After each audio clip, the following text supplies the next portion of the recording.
That's how it works. That's how it works. It's fine. Ring, ring, ring, ring, ring, ring, ring. Banana Bananity. phone. Bananity. What's happening? That's a good sign. Means we've got some new patrons in this house. That's right, we do. It's some patrons in this house. It's some patrons in this. So you got the shit. Yeah. I love it. Yep. We got to get more patrons before you start dancing in the suit.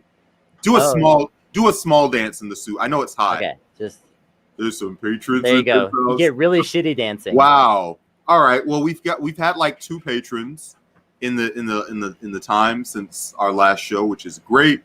I believe they were both at the $1 level, and every dollar counts. Damn it! So this is great. And we're gonna be doing some Kamala talk. That's the plan. We're gonna wait until our guests show up, I think, before we really dive into the shit. One of them all the way off. One of them. Well, Rachel's not a guest, but yeah, she should be here. Me. How you doing? What's up? Good. I'm setting up my shit. Nice. It's no rush. Nice. Yeah. So, I didn't think that like the declaration of Biden's VP could get to me. I really didn't. Like I thought that I was gonna be okay no matter who he picked. Yeah. But no, my soul left my body. See, here's the thing. It really shows that y'all have hope, and I've never had hope. So like, I felt nothing about it. To be clear, I lost my hope on Super Tuesday and haven't felt a damn thing. It's not even that I had hope, because I actually wish in some ways he just picked someone more blatantly like awful. Yeah, like it would have been if and I think we've said this before, like if it's Amy Klobuchar, it's good because we don't have to like have conversations about. Right. Yeah, I mean, there's a reason that I specifically and loudly wanted Hillary Clinton. Yeah, that would have been fun. Because it would have been funny, right? But this is just the choice that makes sense. We always knew that it would probably be an id poll, choice, and it was. Biden said, "I'll pick a black woman," and he did. No, he said he'd pick a woman. Warren was in the conversation. The black woman id poll slot is for the Supreme Court, which is fine. There's plenty of. The problem with the Supreme Court is there's plenty of like qualified people. Like there's lots of lawyers. You just want a lawyer. You're out there. And then it also makes sense, in my opinion, because Joe Biden he loves taking credit for things that he had no hand in and being a faux progressive. And Kamala Harris, what a perfect running mate. So we're going to talk more about that whole situation, like when Aaron gets here. Pete Buttigieg was flown out to the, and I know that's one of Rachel's favorite political figures is Mayor Pete. And exactly, I know we all do. But he was flown in at the last minute, and I think they did some talking. I don't think that they were considering, there are people on the internet talking about, they were going to do a swapperoo and Pete was going to be, no, they're just hanging out. They're just talking. As people in red states, that all of our political figures, they're all desperate to leave the state. Should we kick Rachel out for a minute? Bye, Rachel. We'll let you know when you're back. You give us like the thumbs mark or whatever. But anyway, yeah, all of these politicians that are in red states, they all want a job in Washington, D.C. because you can't, like, your elevation is just ruined. Like, Pete is never going to be a fucking governor in Indiana. They don't fucking like his ass. So the only way he can fucking do anything with his career is to go to DC and be the fucking Secretary of Defense or whatever. And then from there, go, now I'm ready to be president. Get. Alyssa's in the house making the great takes. By the way, Alyssa, if you want to show up, just come into the room, whatever. But yeah, that's a fuck, Pete. Yeah. So, Jeez. But he's always going to play ball with whatever they're doing. And that's what Biden's looking for more than anything. Just someone to be as, if you're Kamala, it's real depressing because this whole Veep stakes was over who was going to be the most subservient, the most of a team player. Will do them, and they've decided that it's you. And I guess that's like a victory for, women's history or whatever. Whatever. It's rough. I'm back. I am gonna make a drink in the background, but I'm back. Okay. I think I need a drink because we're talking presidential politics, and I have resolved to never do that. It's ass, but this is what we've. Yeah, I've never had hope. I mean, aside from maybe that week of,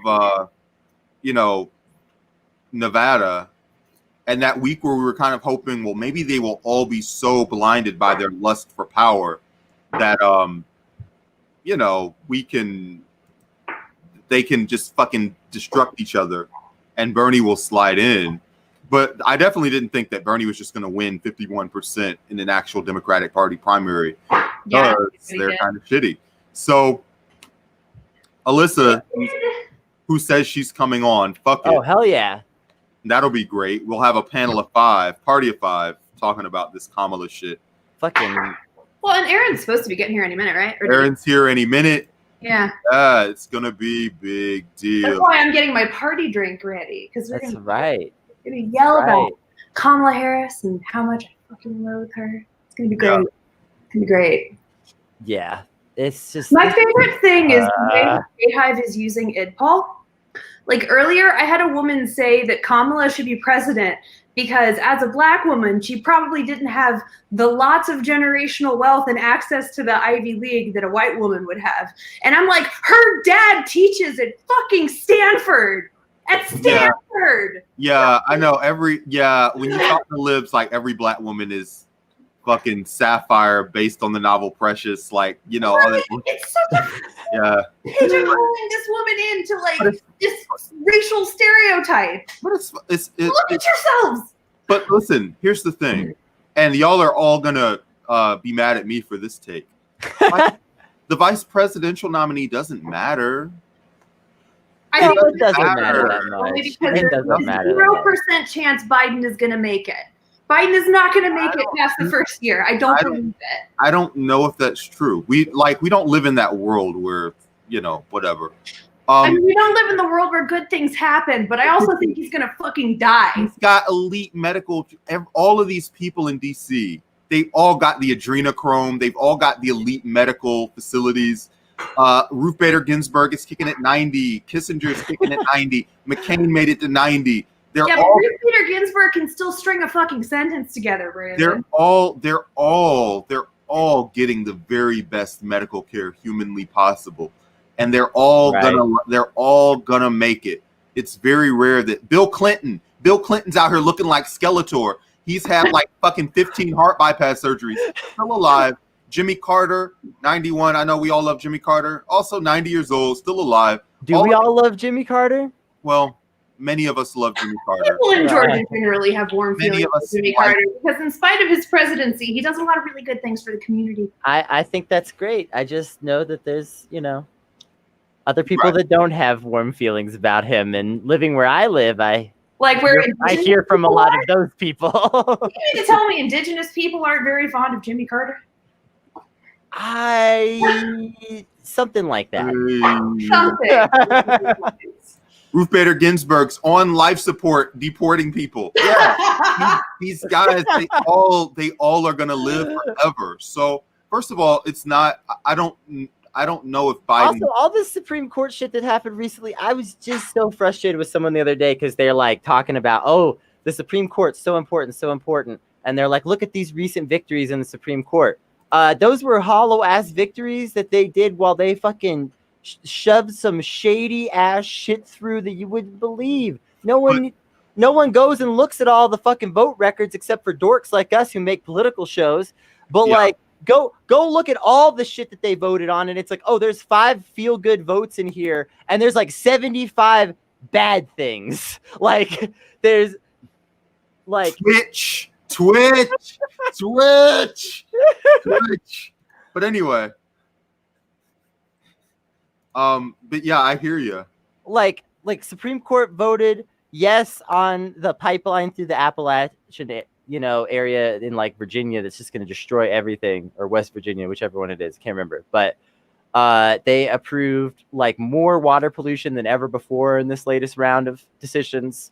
They approved a lot of really terrible things, but people are like, oh, if we keep if we get Biden, we'll get a Supreme Court justice that also says that you have to fire gay people for no reason instead of for being gay. But they'll just tell you every seat matters. Whatever. I'm kind of past that. At this point, I am completely convinced that electoralists exist in this like alternate reality, which is just defined by this begged question of, well, if you don't vote for them, you'll have no control. And it's like, do you think our votes mean anything now?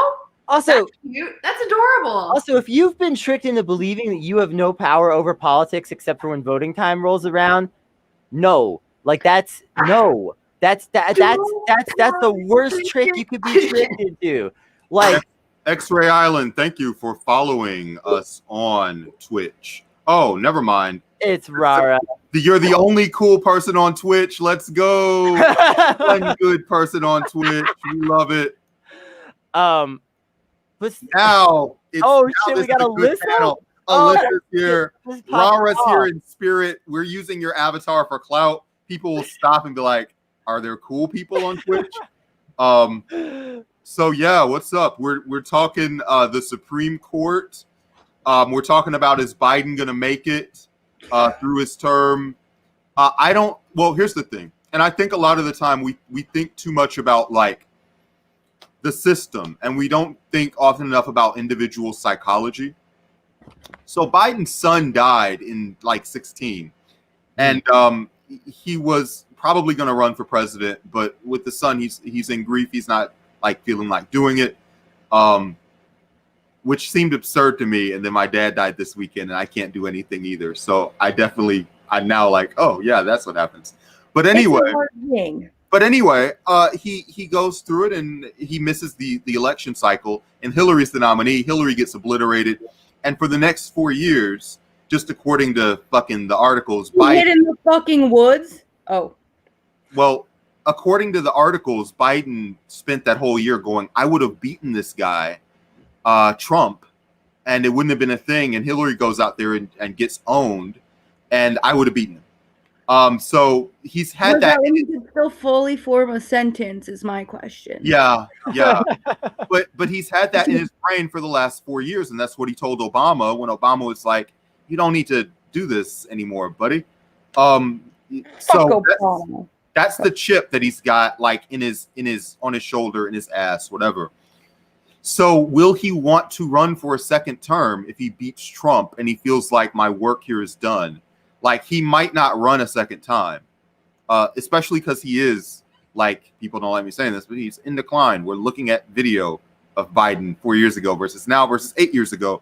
He's like, the heat is off the fastball. I've never made a pure judgment about like what he's got because I'm not a doctor, but he ain't 100%. He ain't at 100%. So I'll just say, like, I'm also not trying to like armchair diagnose Biden per se, right. But I have taken care of an elder family member who had Parkinson's and dementia.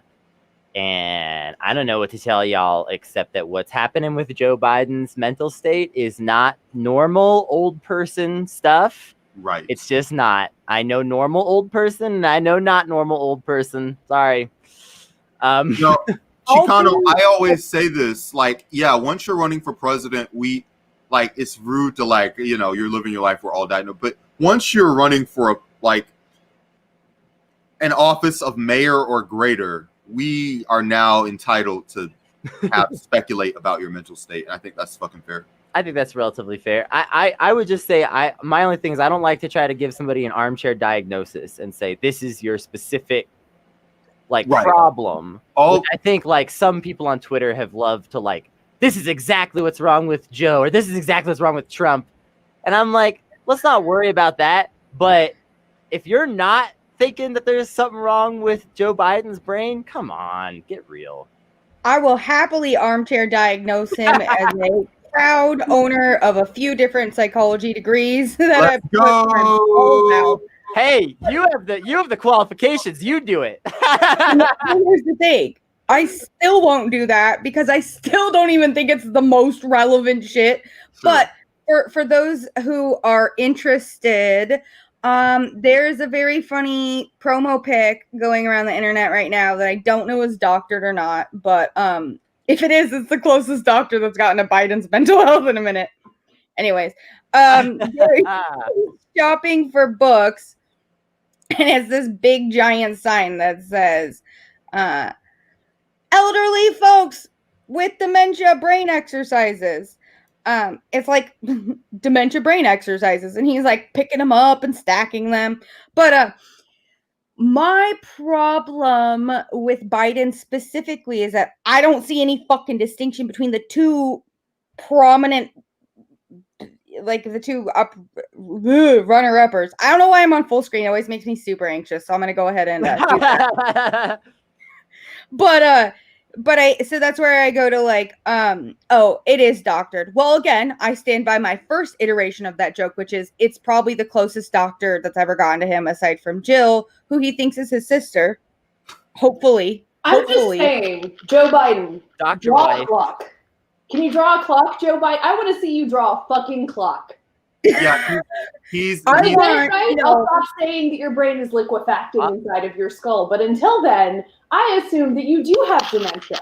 And I am not a physician, but I will say, in the my dad sense, my father has been a geriatric psychiatrist for 35 years now.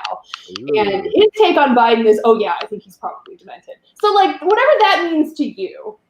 Yeah. Well, listen, like I said, I don't know what's going on or what degree. He ain't the same guy that he was, and anybody can just look at a video and just see that as a factual statement. What we don't really know, because we don't hang out with him from day to day, his ability to make decisions. Like anybody knows old people that like don't speak well, but their brain works. So we don't know to what degree he's like. He might grab little ladies' butts. Yeah, he might be absent-minded or slower in his speech and still be, clear mentally. Like he's not always orienting properly to place or person or circumstances. And those are really disturbing qualities. These are literally symptoms of dementia. And like, am I qualified to diagnose him? No. Do I think the DNC is completely capable of propping up somebody with dementia so that socialism doesn't win? Yeah, I super do. Also, do I think Biden will forget he's president? Yeah.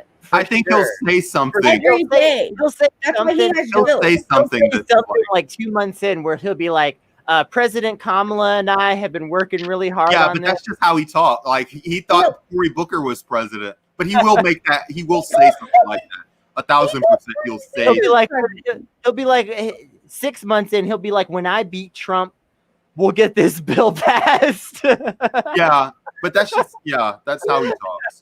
But anyway, to what degree does this even matter? I know y'all are just saying it matters if he dies. Rachel, let's get rid of the butt grabber in office now first. I want a different butt grabber in office. I want a butt grabber with white, luscious hair instead of orange, flipping around hair. Yeah, did you know my White House? Mm-hmm. Gosh, I feel like, okay, should we like bump Aaron? Because I know we're... No, if Aaron's here, bring Aaron in. Well, no, what I'm saying is we should like reach out to Aaron and see if and see what's happening. We're fine though. We'll just keep rocking until he gets here. You don't need to leave. Don't be Aaron, wait. Everybody, shut up. Aaron went to the store to grab something, and we'll be right back. Yeah. Okay. Regular. Does it matter? Probably not, Brandon. But we're here to laugh, so let's keep laughing. Fine. Fine. Make a difference whether it's Karen Bass, or Susan Rice. There were so many black women he could have chosen, though. Like, and there were ones that legitimately would have been like compromises. I mean, Nina Turner was never going to happen. I would have voted if it was Nina Turner. I would have voted for sure. I would have considered voting. I don't care if it was a compromise. I'm gonna be Brandon. I'm probably gonna be with Brandon here because I don't care if it was a I didn't even want it to be a compromise. Actually, right? I know we did say earlier, yeah. But my thing is like. Keisha Cop Bottoms is another good choice. Thank you. All of the options were like, would we be here like celebrating Elizabeth Warren? Fucking. Actually, if we're gonna talk about particularly left. if we're gonna talk about the funny fallout of this, You're all has so anything triggered. As I said been Warren. better? Has anything been better than Warren people being upset No. about Warren. about the VP choice? This has been the greatest thing, I think. Just like watching Warren people lose their damn minds. I know some people that were convinced that it was going to be Warren, period. And there was nothing that you could say to even convince them that it would be anyone else, even slightly. Like, Y'all want to hear my bullshit banana theory? Sorry, you're wearing a banana suit. I don't mean to take this away from you. This is your moment. But Appropriating banana culture. I'm telling you. well, I think that I don't actually know if I think this. I just think it's funny to think that somehow everybody really thought that they were going to have Pete go out there, and then everybody kind of flipped their shit. And I like to think that Biden was just like, fuck. And Obama was like, I don't really care, but you need to do this better because I went out on a limb for you. And then now you have this weird funky fest where, but I think every single one of those fucking backstabbing bullshit pretend progressives absolutely stabbed each other because they 1,000% thought that they were going to get the VP pick. And I don't think any of us fucking the up until I almost want to, none of us thought it was going to be Biden. Nobody was out. No, that's not true. not true. That's not true. Anybody, people who listen to this show and people who are in Metro Atlanta DSA, when we were talking about fucking Bernie victory prep, I was like, this shit, you guys could be here in 2 months and Joe Biden could easily be the nominee. And the whole time I said Biden and Warren were the main threats to Bernie. And I was like, well, we gotta hope for. That's why when all the fucking Pete mania was going and the Bloomberg mania was going and the Amy mania was going, I was on this show saying we have to root for Pete because Pete isn't going to get out of Iowa. And Amy's also not going to get out of Iowa. And it's got to be somebody that has some theoretical pull with the rest of the country. And Biden was basically the only other Democrat that had like any kind of diversity of pull. And Warren had an incredibly like white coalition, and it's just because like Pete was Warren there. Didn't even really have like a base. Like she stayed in the race as long as she did because of dark money. The media, people, yes, people want to act like, you know, she had like a real serious following, but her following had all fallen off by like November. And she was gonna drop out like back then. And we talked about this on the show that Warren was out of money and she's probably going to drop out and she has no votes. And then of course some dark money motherfuckers rolled up and just said, we'll bankroll your campaign for the rest of forever. We don't give a shit if you're viable. It and was just like one race. person. It was just like one person with a bunch of money. It was just like it's one film producer's wife. Yep. I'm not gonna say her name, but no, it literally is. I'm not making this up. Yeah. God, why does real life have such a ham-fisted sense of irony? Right. Well, and I want to clarify my joke that I was making is nobody thought it was going to be Biden until we were all way too balls deep to recognize that this was absolutely going to be a not option. I feel, and by we, I mean like the collective. I don't mean like the four of us, but I just mean like, I think that's why everybody's, aside from the K-Hive right now, everybody's just like, man, what the fuck? And I'm not gonna lie, I am a bitter person. I'm a lovely bitter person, but I've been personally attacked by a couple people in very serious ways. Like those dumbasses asking for my address, which I conveniently gave them the police department's address because like those two idiots That's can figure clever. that out. That's very clever. Thank you for giving me that idea because inevitably I will need it as a woman on the internet. Yes, I highly recommend you try to make it so that they send each other inflammatory messages and just really waste that time and space. But yes. But yeah, so the DNC is not smart. The DNC is dumb as shit. Like The DNC is so completely and perfectly out of touch that Nancy Pelosi shared a picture of $300 worth of ice cream at a time when people were seriously panicking about food insecurity. Listen, the DNC would never have given you Warren because they hate Warren. They don't hate Warren to the same like existential degree that they hate Sanders, but Warren's never getting invited to the lunches. Mm-hmm. She bends over backwards on everything possible for those folks, and they have done nothing but just snub her over and over again. Do you think she'll even get cabinet? I don't think she'll even get cabinet. I doubt it. Owned. Yeah, Yang, you jumped so fast for Biden. Like you were immediately on that train. And they didn't even give you. You guys understand they let anybody speak at the convention?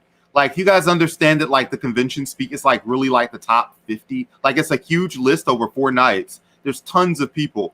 So like the Bonnaroo of the DNC. It's fucking Bonnaroo. It's also like Bonnaroo in that it's exclusively for a shitload of incredibly rich people who don't care about anybody else. That's correct. True. But correct. Yeah. So given that, like you're doing. It's fucking Bonnaroo, and you're not even one of the fucking bands at the tiny text at the bottom of the poster that nobody's ever heard of. You're just not on the poster. What a own if you're. And also, like Yang has had primary candidates that have done well. So it's not like, oh, this guy was a quack, and you know, there's nothing to build off of here.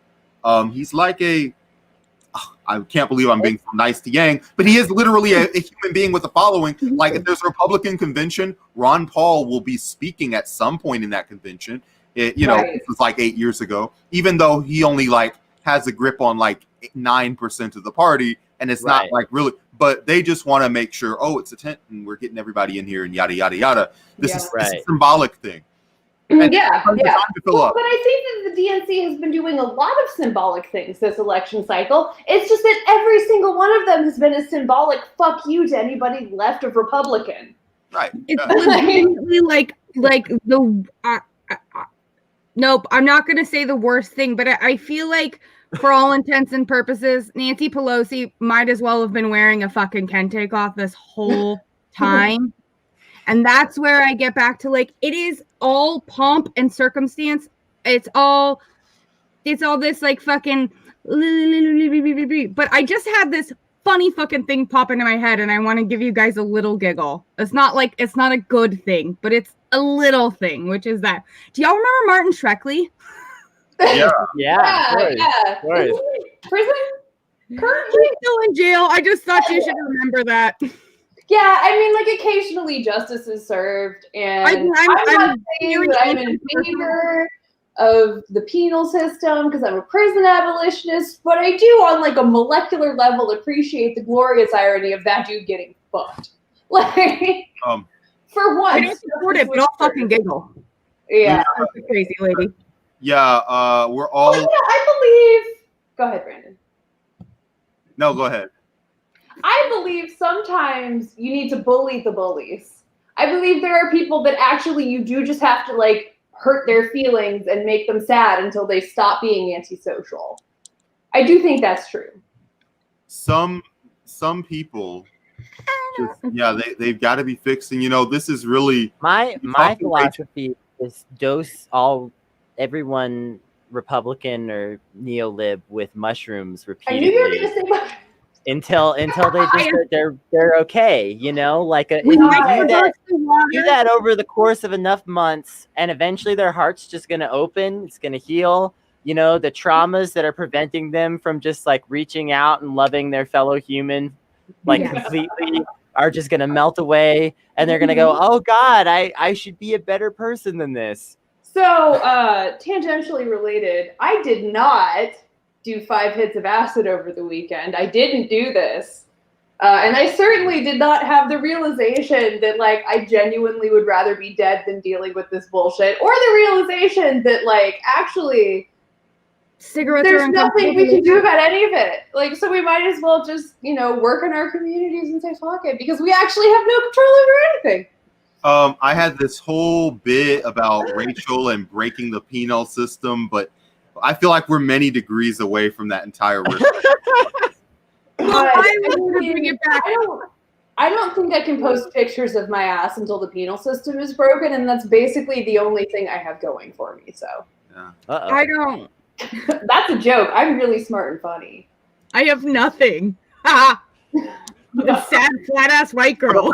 Okay. Before we I'm a Sephardic Jew, so like I have weird mixed somewhere back there at cruise shit. I mean, if we're being frank, and I'm not super skinny, I can develop. Look at how comfortable they are above us right now. Just. I was talking with Aaron about this actually like 3 hours ago. I was like, yeah, I got to start on hair and makeup. And he was like, whatever, I haven't like showered in a couple of days. Like, you're fine. And I was like, yeah, but we're playing by different rules, sweetie. Like, let's say you didn't. How much time did you spend in hair and makeup? What do you fucking think? I just hopped on this bitch like a bad whatever. That's really where the stream is going right now. We're talking about feminism.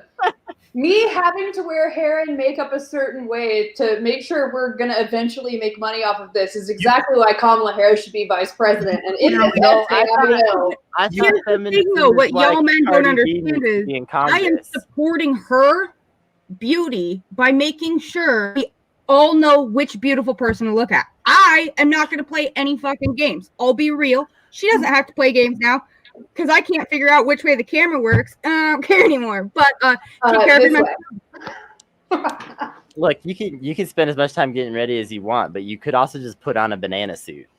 I was a little jealous I didn't have anything ridiculous besides my hair. Listen, I think you're beautiful and wonderful, and that's every single one of you. If Aaron's not going to show up, can we talk about Cardi B? Can we talk about WAP? Can we please talk about WAP? Okay, here's my broad strokes take on WAP. Is that sex and slut shaming directly contribute to rape culture because people who are not allowed to say yes also are not allowed to say no. And for that reason, you should be like Cardi B and be a massive hoe. All right. I like that Cardi B. That's what I have to say. I aspire to be as much of a hoe as Cardi B. I love that. I love how she broke things down with Bernie. I love the nail salon video. I know exactly that I was supposed to. I don't give a fuck. We live in rough times. And I also feel like I really just like that she was like, whoa, I'm so into this. Maybe I'm going to go get an education in politics and stuff. And everybody was like, dude, you could just read. Awesome. That's fucking praxis. That's literally praxis. That's like, that's what yes, that's what Paulo Freire is talking about in Pedagogy of the Oppressed when he's saying that you need to learn while you're doing things. And I'm like, all right, Cardi, let's do this. But right, you can learn all kinds of things without having to be a fucking nerd who studies political statistics and reads a lot of books. Also, Rara, do you mean in hoeing? Owen. Oh no! Oh, yeah, this is hear you. Oh yeah, so I want to talk about. Which 10 steps ahead of us are you? And also, that's Owen. Yeah, you're late. Yeah, Ben Shapiro's never made his wife wet. Kennedy, go ahead. I just want to say, like, I didn't think it was possible for Ben Shapiro to become more of a joke. That was that was a historic self-destruction. Just like, my wife already says a vagina meme. is too wet. It's a medical condition. And I'm like, oh damn, your poor wife. We all Thanks, all hoes. Sam. We relate. We are but all Rara, you're hoes, better I at it than aspire all to be of as us. much of a hoe as you as well, to be clear. I had a dream I made an Um, OnlyFans the other day and showed people my stretch marks because that was a fetish. Hell yeah. Whoa. Long club. yeah. So short club. It was What's a up? sad But- dream. Seriously, I thought Ben Shapiro was as memey as a person could be. Like that he was just already was a meme, and that when you're already a meme, that's kind of the end of it, right? He's like but, the like- hairy base of politics. I can't stop watching like remixes of him just like reading the lyrics to Wet Ass Pussy. I can't stop. It's the funniest thing. It's the funniest thing I've ever seen in my life. Is watching Ben Shapiro read the lyrics to Wet Ass Pussy. I could watch 1,000 variations on that. A million. Please, YouTube creators, if you're watching, please keep making those videos. I will watch all of them. I will like all of your Ben Shapiro Wet Ass Pussy videos. Best way to get Period. my content book. Yeah. I just read that you put your name as Bananity. I'm into the race here, sorry. Yo, what's up, y'all? Yeah, What's Aaron. good? You Glad you came made right it. on time, man. They Yeah, were we Yeah. yelled about wet ass We pussy. were they literally started talking about about Ben being hoes. Shapiro's and the pussy. Ben Shapiro's wife's extremely dry pussy. Do you have any comments? Bruh, I all I have to say is if Ben Shapiro likes his pussy at the same consistency of sandpaper, then I mean, like, more power to you, man. You know? Yeah, I don't know if it's that he likes it or that he's just never had any other experience of it. I mean, it's also just like, dude, you like, I mean, I tweeted this out the other day, but he can say all this heinous shit, but he can't say, like, what children are listening to your fucking stream where you can't say the word pussy? No, Like, racism is okay, but sex isn't. Also, Or here's Yeah. ass Yeah. is okay, but pussy isn't. If you Right. think like ass is a more acceptable word than pussy, that's misogyny. I'm just gonna put Listen. that out. Yeah. Listen, that I has don't have real- pussy in my front butt, so I want to be I don't clear. follow this. I don't. I want to be clear. That has real reasons. Like if you're like hanging out as a kid and you're like, I'm gonna kick your ass, like people think that's funny. If you're like, I'm gonna kick your pussy, like, You know what? We need to bring that shit. You know, here's why that's not particularly threatening though, is when you think about like the rectum and the sphincter of a human being, that is an incredibly sensitive organ to pain. And pussies literally exist to be beaten and have babies pushed through them. Like they exist to take huge amounts of trauma and be fine. Which is I'm not also sure. a larger metaphor for being a woman. when they're moist. But my point is, like, yeah, of course, it's the same reason you should talk shit about scrotes instead of pussies. They're delicate. Yeah. listen, I was having, all these conversations about taking a beat, and nobody responded to it for a few years of my life. It took a while for people to catch on. So I don't know. You're a real leader, Brandon. I'm glad you're such a feminist ally, Brenton. Yeah, people generally don't like to be kicked there, just across the woke spectrum. Yo, you just reminded me, man. This is really random, but when I was a kid, like, this is the first time I got hit in the nuts, and like, it was like a friend throwing a football, and he was like, "Yo, check out the spiral," and just aimed it like straight at my genitals, man. And I don't care if what you are, if you're man, woman, if you're non-binary. When you get hit down there, that shit hurts. It goes straight up to your soul, man. So, yeah. Funnily enough, the dude that did that is now on Def Comedy Jam. You should. Why do you want to shout him out, Brandon? Shout him out. Watch this spiral. Yo. I feel like there's this certain like eye communication that only kids can do, where they're like, "Hey, check out this cool thing," and you're looking them in the eyes, and you know this thing isn't gonna be cool, but the notorious badge. Oh my god.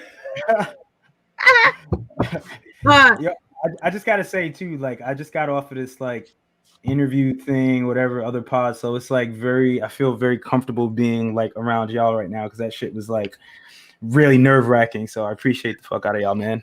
Well, because we're actually friends. What? It helps. Yeah. It helps a lot. It does help a lot. It really does. Yeah. So I wanted to. That's so funny though, because I was gonna say no. I feel that way whenever I come on here, because I always go do other shows and I'm like, I don't want to say anything wrong, because half the time people don't get my jokes, or they do like 10 minutes later and then it's not funny. But our brains are broken in the same way as your brain. It's a collective big brain. David Chappelle made a good joke about fucking getting kicked in the pussy, but I don't think he had any idea that Ben Shapiro was gonna make this opportunity so ample of joke. But he has a good, not good. It's kind of a heart-wrenching stand-up bit. It's from like their show that's like kind of with the first like live show that happened after like COVID and everything, and then he also talks about George Floyd. So it's like it's heavy, but he also talks about fucking kicking Candace Owens in the cooch, and it's a funny joke. Is men doing violence to women funny? That's my point, kind of, is where I want to make where like I think this shit's hilarious. I think it's hilarious, but like if there's anybody out there listening with like a critically dry vagina, please don't feel personally attacked. That's some real shit. Or like, well, listen, let me say this. If you're not with someone that gets you off, Do some Whatever research. the state of your Pleasure vagina. Activism by Adrienne Murray Brown. Yeah. Let me just say, whatever the state of your vagina, Ben Shapiro's wife, come to me and I will fix it for you. And then come for me because I can fix it for you. I mean, again, also highly recommend checking out Pleasure Activism by Adrienne Murray Brown. Really Hell yeah. tough. Every time a woman gets a nut, feminism gets a set of wings. I like I don't make the rules. So, So do we want to talk about Kamala? We want to. yeah, I was. You want to get back on Are track? we While finally we're- gonna while we're circle talking back to about- K-Hive? Ooh. Oh man, don't even get me fucking started on that shit. While we're discussing, Is it primal scream time? We're just gonna let it out. While Nah, I can't because like I'm not in the house alone, but I fucking wish I could, man. I'm gonna do a silent scream. That's what I'm gonna do, you know. Can we just get Goku on the screen for a second? Just- Yeah. yeah, it's bad. It's bad. It's pretty bad. So while we're talking about the abuse of the most vulnerable parts of our society, Kamala Harris is nominated for vice president. I love you too, sweet pea. Was it the baby? That's a, Hi, baby. How old is your kid, by the way? I love you, sweet pea. Are you going back outside? Aw. She ate. She just picks her ass and flicks boogers and talks back. It's cool. It's real fun. Awesome. Like how? It embarrassed the shit out of her all the time. In her, like, she was like trying to be cool girl in her Zoom meeting today, and she's like, "Mom, can you take down this unicorn poster?" Like, Oh, how old's is your it kid? too cool for magical, fantastical shit now? Yeah, have you given him? How old's your kid? Me? Oh, 8. Yeah. Sorry. 8. Okay, so mine is about to turn. Awesome. And I 6. was just being facetious. Mine is about to turn 6 and has decided that her new favorite color is pink because that's more beautiful. And we are doing a lot of gender deconstruction in this house. Anyway, here's Goku screaming. Right now.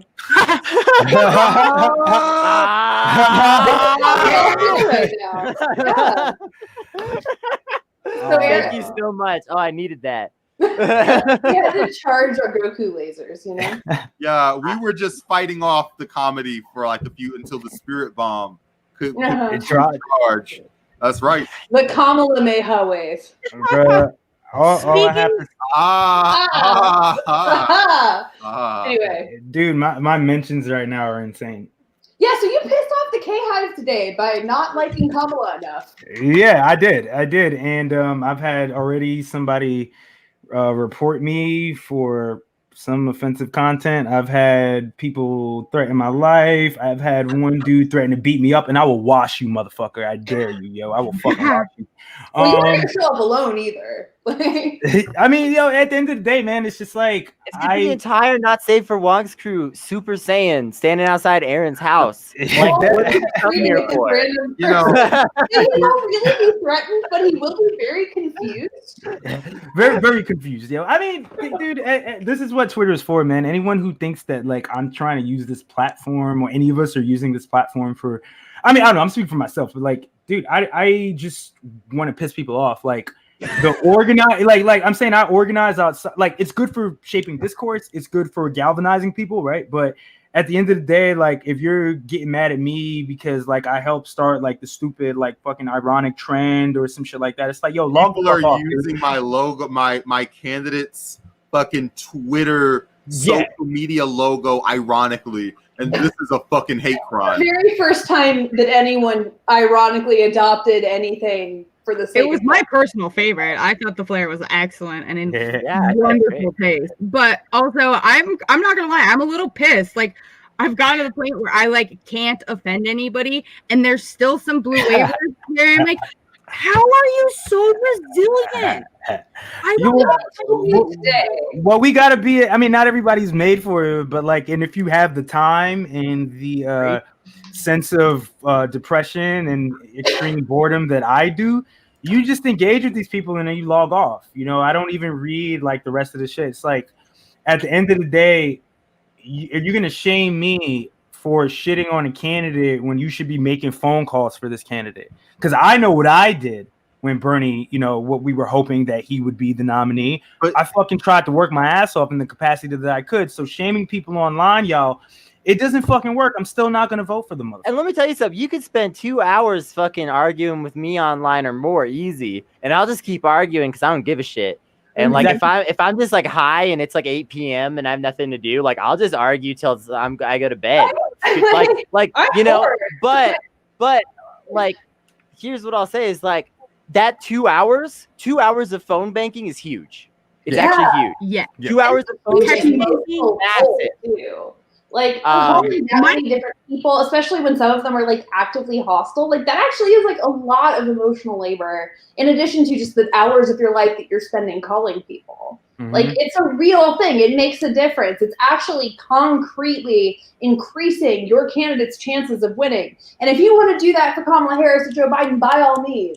But don't try to convince me. You're wasting your time. Yeah. Here's why that meme is just not like connecting super well. It's because those Joe Biden supporters, they won't actually say this to you out loud, but like they hate fucking citizen involvement in politics. I mean, they're not actual Democrats, bro. Like if you look at the word democracy, they're not actual Democrats. They hate the idea. They hate the fucking concept of phone banking and fucking canvassing and all that other shit. Like they all talk about being like fucking real students of the political process, but you never see any of these fucking Biden K-Hive lives tweeting about their fucking county commissioner or anything that's actual local politics. Literally, when I used to do hella door knocking, I just want to back you up and say when I used to do hella door knocking, we were knocking for relatively liberal causes, but everyone doing the knocking was left as fuck. Right. Like we were all out there for like, you know, human rights campaign and, you know, fucking Sierra Club and, you know, these shitty candidates and all this stuff.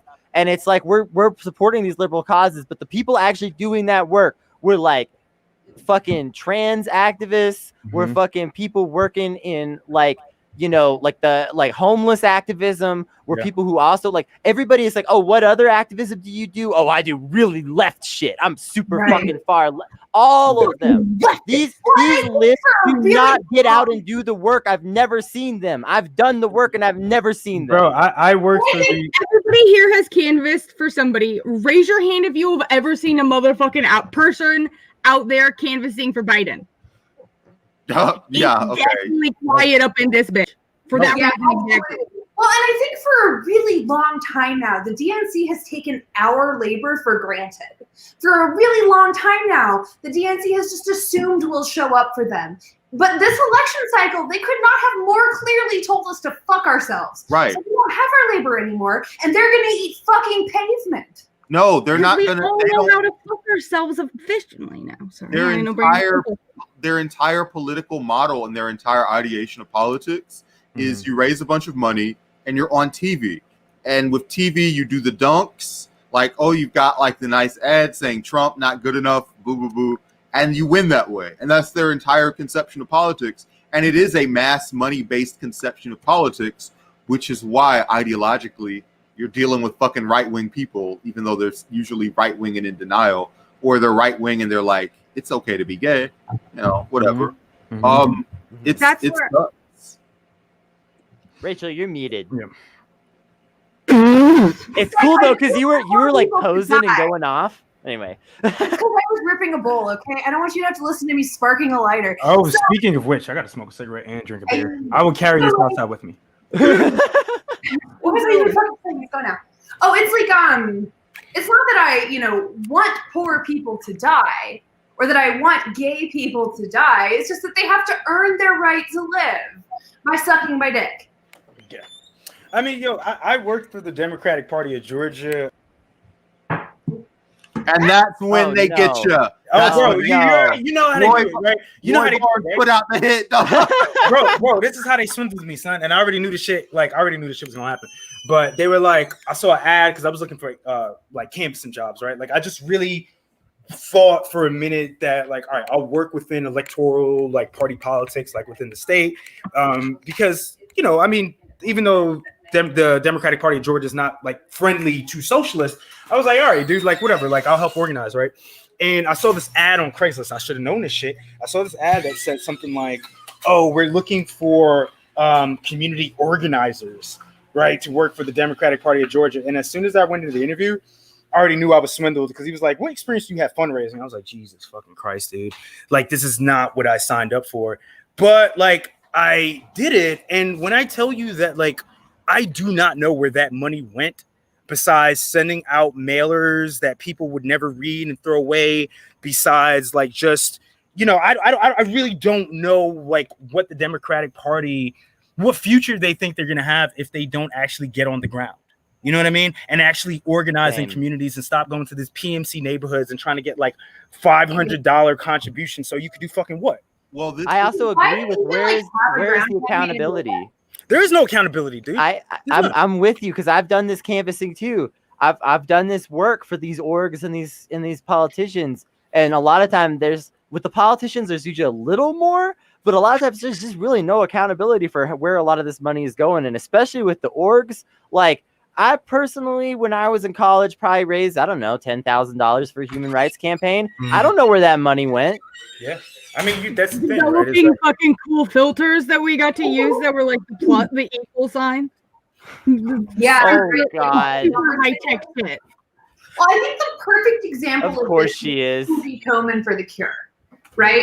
Like, if you have like a single perfect, just distilled image of the cynicism of neoliberalism and the cynicism of the modern Democratic Party, it is Susan G. Komen for the Cure's little pink ribbon, right? Which is 150% a cynical money grab designed to make Susan G. Komen a shitload of money. If you look at the actual way they spend that money, the vast majority of it goes to paying like her salary, the E-suite's salaries, so that they can be rich as shit, and it actually doesn't have that much to do with research at all. Like, the amount they put the research is heinously low. I'll have to look up the actual number, but if I'm remembering correctly, it was like 20% or something. So, like, you could save all of these people if you just weren't giving your fucking money to Susan G. Komen. But they have such a good marketing campaign. They attach their pink ribbons to your fucking toilet paper so that you are aware of them. And you are, over the course of time, made more familiar with this concept, and therefore, in the basics of cognitive psychology, through recognition, more warm to this like organization, and suddenly you want to give them your money, and they're manipulating you, and they're not doing anything, they're cynical, and they're bad. And that includes Susan G. Komen, and that includes the Democratic Party, and that includes Joe fucking Biden, and that includes Kamala Harris. Say it again. Would you say that that Susan G. Komen was using the Josh for Cancer business model? 150%. Oh my God. Listen, Josh Collins, to his credit, came back afterwards and said, listen, I fucked up. Hey, He actually was just incompetent. Susan G. Komen is in the head. If Biden loses the race to be the first one to Photoshop the fucking Josh Collins tweet and put it into a Biden tweet to get a fucking 250,000 likes, will be wait, hold up, nigga. If he loses, no, I know how to edit websites. I know. Yo, I'm not in the business of making predictions, right? Like, but yo, bro, like, yo, when you have nominated a person like Kamala Harris at a time when there is like a nationwide uprising, a multiracial, multi-generational wide uprising, like against police, like, and yo, what do you like, especially with like, you know, social media and the memes, like Cop Mall and all this shit that's been going on. It's like, that's how I know that these motherfuckers are not trying to win. Right. And I've said this before, like on this show, like the Democratic Party is not trying to win. Y'all know this shit. Like they are literally the controlled opposition where all they want to do is be able to say, oh, well, we couldn't do this because of the Republicans or the left. Right. Or the insurgent progressive movement. Like that shit is so fucking tone deaf. Like, bro, even if you put Barbara Lee in that shit, dude, and just made her like, I mean, the VP role is like an empty role. Right. At least like some sort of gesture. Right, like I would be like, I'm not going to vote for you, but at least I can understand that you sense the winds of change, but not even. You're saying, correct me if I'm wrong here, you're saying the exclusive purpose of the DNC in the modern political sphere is to blame shift. Yeah, the blame shift and to abdicate any responsibility or any governance. Like they don't want to govern. We see this shit in New York where Andrew Cuomo, every fucking time like some progressive proposal or policy comes through and fails, he says, well, the fucking Republicans wouldn't let me do it. When motherfucker, you're colluding with the IDC, that's the Independent Democratic Caucus. Right, they're Democrats, whatever the fuck that means, right? Who they caucus with the Republicans, and I think they got kind of like defeated or washed out, but they were a block. And Andrew Cuomo was notorious for colluding with these motherfuckers, man. So it's just like I was saying on the podcast today on Daily Zeitgeist, I was just saying, like, for all the listeners, the people that were listening who might be like, good liberals, I'm just like, yo, the fact that Kamala Harris didn't prosecute Steve Mnuchin for foreclosure violations in 2013, like, and again, I didn't really, even if she had the heart to do it, nothing would have came of it, right? Because prosecute had to protect the powerful, right? Not actually hold them accountable. If she had even done that. So if all these motherfuckers saying like, you're helping elect Trump, I'm like, motherfucker, she helped create that cabinet by not fucking doing her job, Or maybe she did do her job. That's the fucking point, right?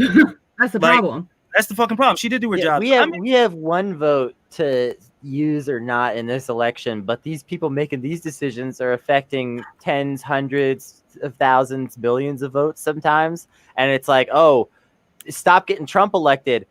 This shit that they're doing, again, this is going to sway. Some of this is going to sway. Choosing Kamala is going to sway potentially millions of votes to not go out and vote Biden potentially, because like Kamala was considered such a poor choice by a lot of like progressives. And we know that a lot of progressives did not vote in 2016. Well, guess what? Be as mad at them as you want, but they're not going to come back for this. Like, I should actually go ahead.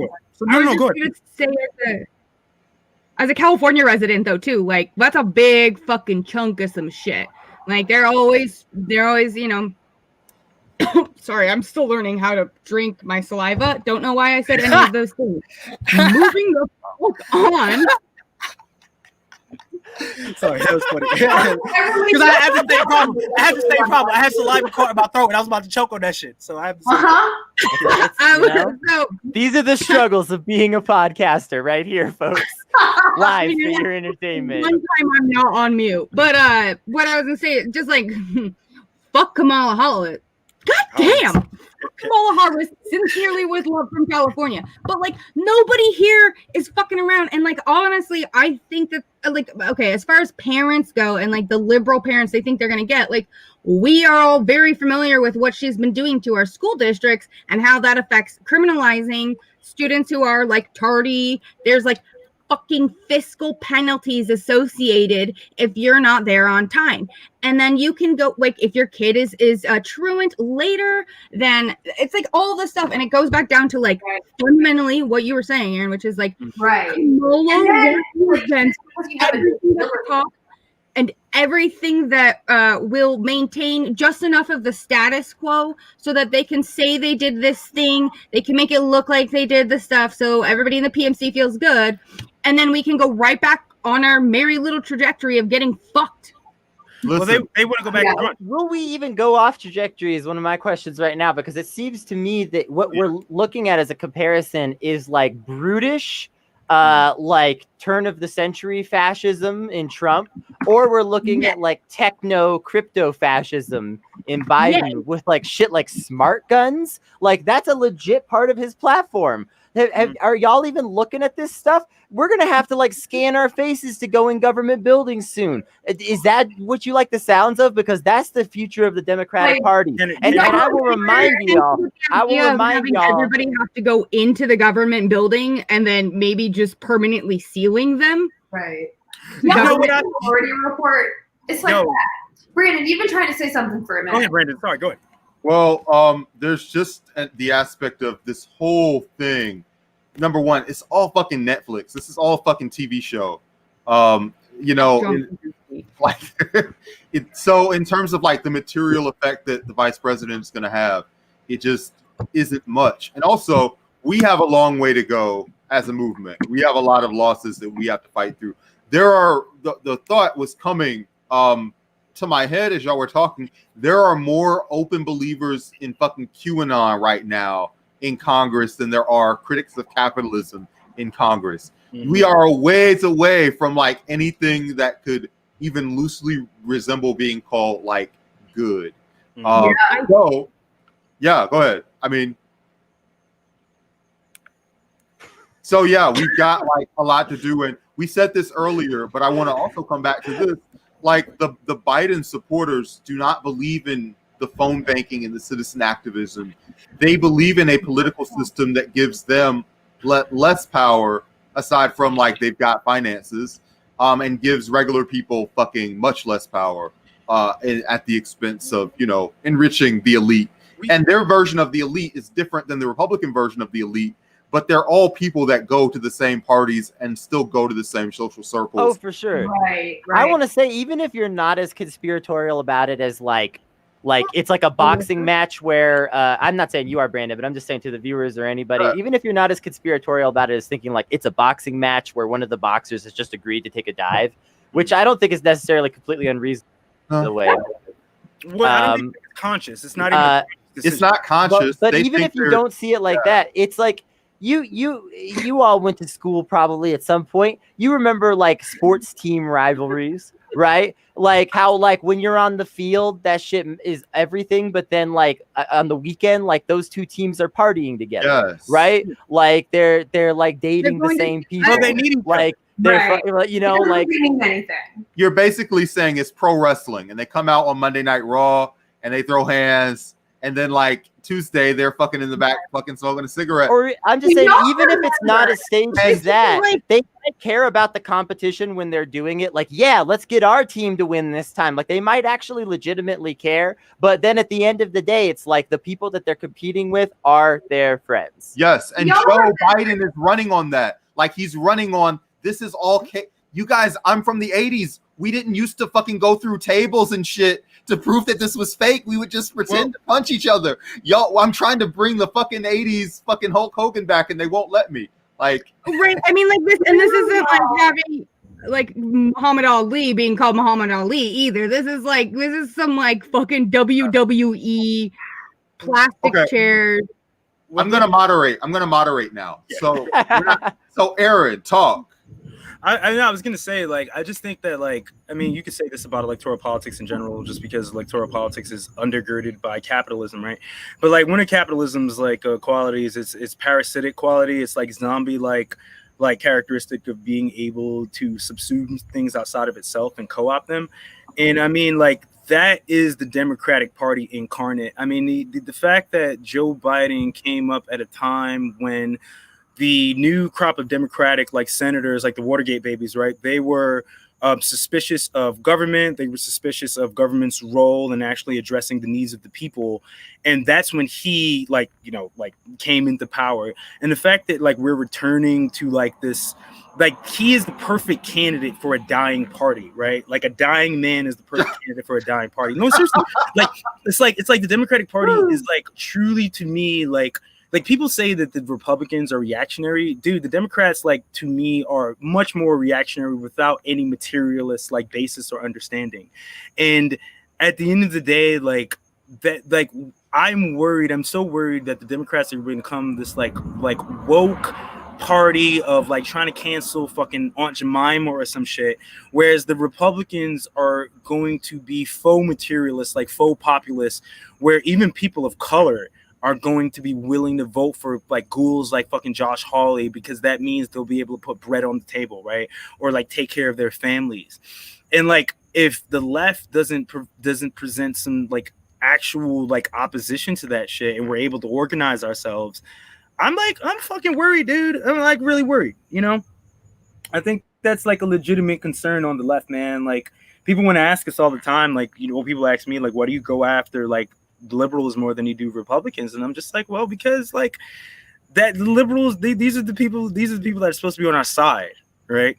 Like given history. And right now, like, yeah, man, they are co-opting the shit out of this movement, you know? Right. And Aaron, I think you're completely on point about that.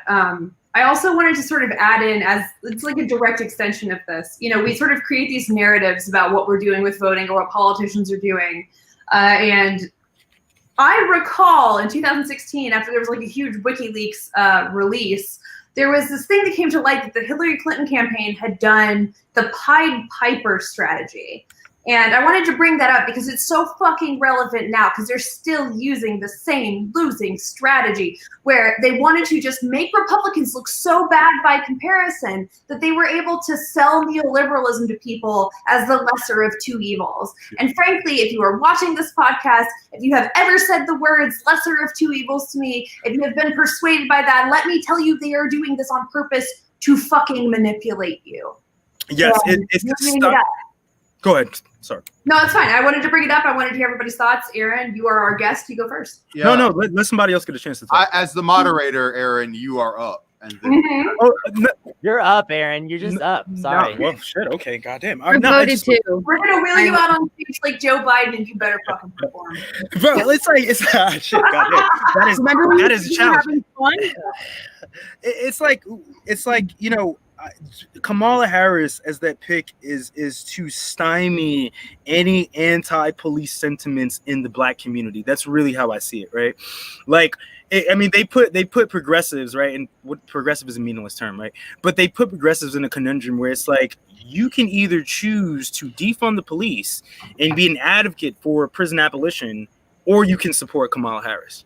Right, like it's like they put us in a conundrum where it's like you're really not going to support the first black woman, like, you know, VP nominee, and like, yo, I can't talk about politics in my house at all right now because my parents are from Jamaica, right, and like they are fucking on board, dude. And I have to keep telling them, I'm like, yo, remember those like anti-police sentiments y'all had like a couple months ago where you were like congratulating me for like believing in all these things this whole fucking time, and now you're gung-ho about supporting her? Like, you are literally falling into this fucking trap and into this ruse, which is why electoralism, you know what I mean, it can only go so far, man. We need to build a counter hegemonic like fucking movement to like hold these people accountable and to challenge their fucking power, because at the end of the day, Cori Bush, I love you. AOC, you know, Ilhan Omar though, congrats on that shit last night. But it's like at the end of the fucking day, these people like they're not gonna help anybody, dude. I'm sorry, they're fucking not gonna help anybody, man. Doesn't mean you can't support these candidates, but I'm just saying, I'm just giving you like the layout, you know. It's electoralism is not the fucking way, yo. like, you've got like a limited amount of time if you believe in fucking science. We have a fucking limited amount of time to do this shit. So like, it's great that like you're getting like Cori Bush, Jamal Bowman, like Mondare Jones. Yeah, you're getting that like every couple years, but like, okay, in 10 years, that's like 6 more people. It's not like, it's not enough. Well, this is what I was saying. Like, if you believe that like it all stops and starts with the vote, you're kind of fucked. Because like sure, voting has a use. It has a utility potentially. It might be very small. Maybe it's non-existent. I don't really know. But a lot of people believe that it has a utility. And I tend to believe that like harm reductive politics is like worth investing at least a little bit of time into. But if you go to the voting booth, you cast that vote and you think that's my political work, you need to be doing politics every day, folks. Like, voting is one day out of the year of just doing politics that you just should be doing. Can I say one more thing? And I promise I'll shut the fuck up. Like, no, go. I just want to say, like, I had an interview on my podcast with this guy Iremy. Yeah, he's Athens dude. We've been working around his schedule for a while. We're dude, if y'all need any like fucking like me to be like, yo, I have them fucking, you know, I think I have some clout of my own. I think you mean as the black Mazda chairman who is not a fucking landlord? Yes, that's right. Correct. But I want to say that like one thing we talked about that I found was interesting was that the civil rights movement failed to synthesize political reform, you know, i.e. voting rights with economic independence. So like, you know, fucking for all the head bashing that John Lewis had to endure and other folks, like what you've essentially failed to do was to come at politics with a materialist underpinning, right? So essentially people just thought that, well, if we get the vote, like that's fucking it. And it's not fucking it, right? So like, you know, I think that, yeah, as like, you know, someone living in Atlanta and someone who like really does hold like civil rights leaders in some sort of high regard for the things that they went through that many people are still going through, that failure to synthesize like any sort of political independence with economic independence, I mean, that's why we are where we are, right? Where like Stacey Abrams can like, you know, have an organization that fights against voter suppression while at the same time fucking taking money from Michael Bloomberg, right?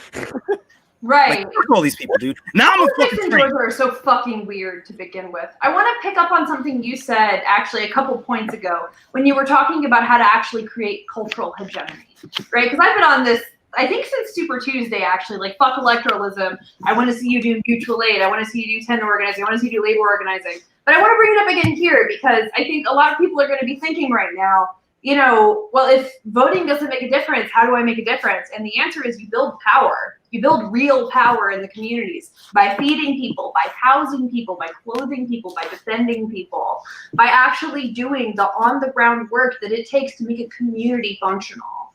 And I also wanted to just sort of leave the floor open for everybody else to talk about it because I think that's important.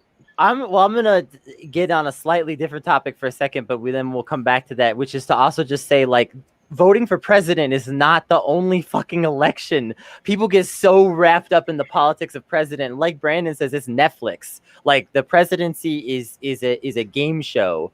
It's for our entertainment. It's not necessarily for our benefit.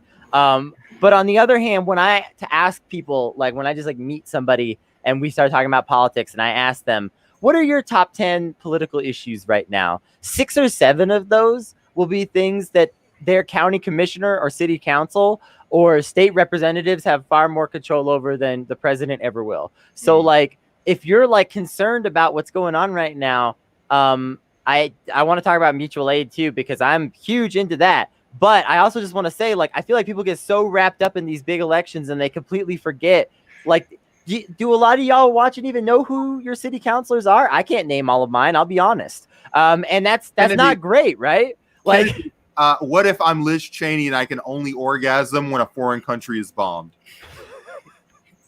Yeah, dude. Well then, fuck you. Why are you watching this show? I assume most of the people watching this show are not Liz Cheney, but Liz Cheney, if you're watching, patreon.com/notsafe, we have a $10,000 level of We know you got money. Just be that $10,000 donor. I wouldn't even want her fucking money, dude. Fuck her, dude.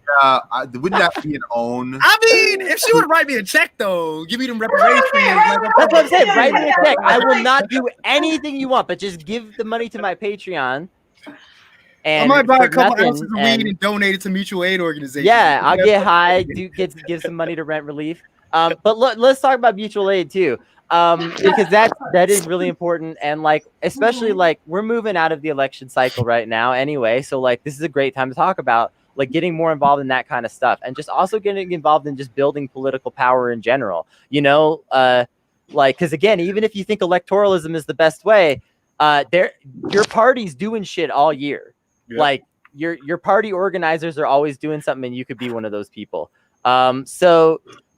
But like for mutual aid, I just want to say like, I really feel strongly that like we got to start pulling together more as like groups of leftists and like actively like seeking to be physically near one another. I feel like this is a struggle that a lot of leftists are like having, that I know, is that they live like in some rural asshole and like they literally don't have any comrades directly around them and they figure that that's kind of okay. It's not okay. And you can't really do like a lot of organizing or mutual aid stuff if you're just like the only comrade trying to educate everyone in your shithole town. Like we are past the point of assuming that like everyone's going to be on our side, in my opinion.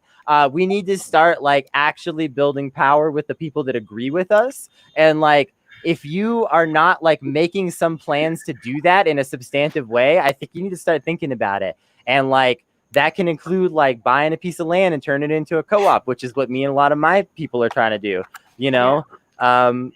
And so like, you know, I encourage everybody to like think more seriously about that kind of stuff. Cause if you're not building power with some people around you, then like nobody's going to be there for you when like the fucking fascists roll up.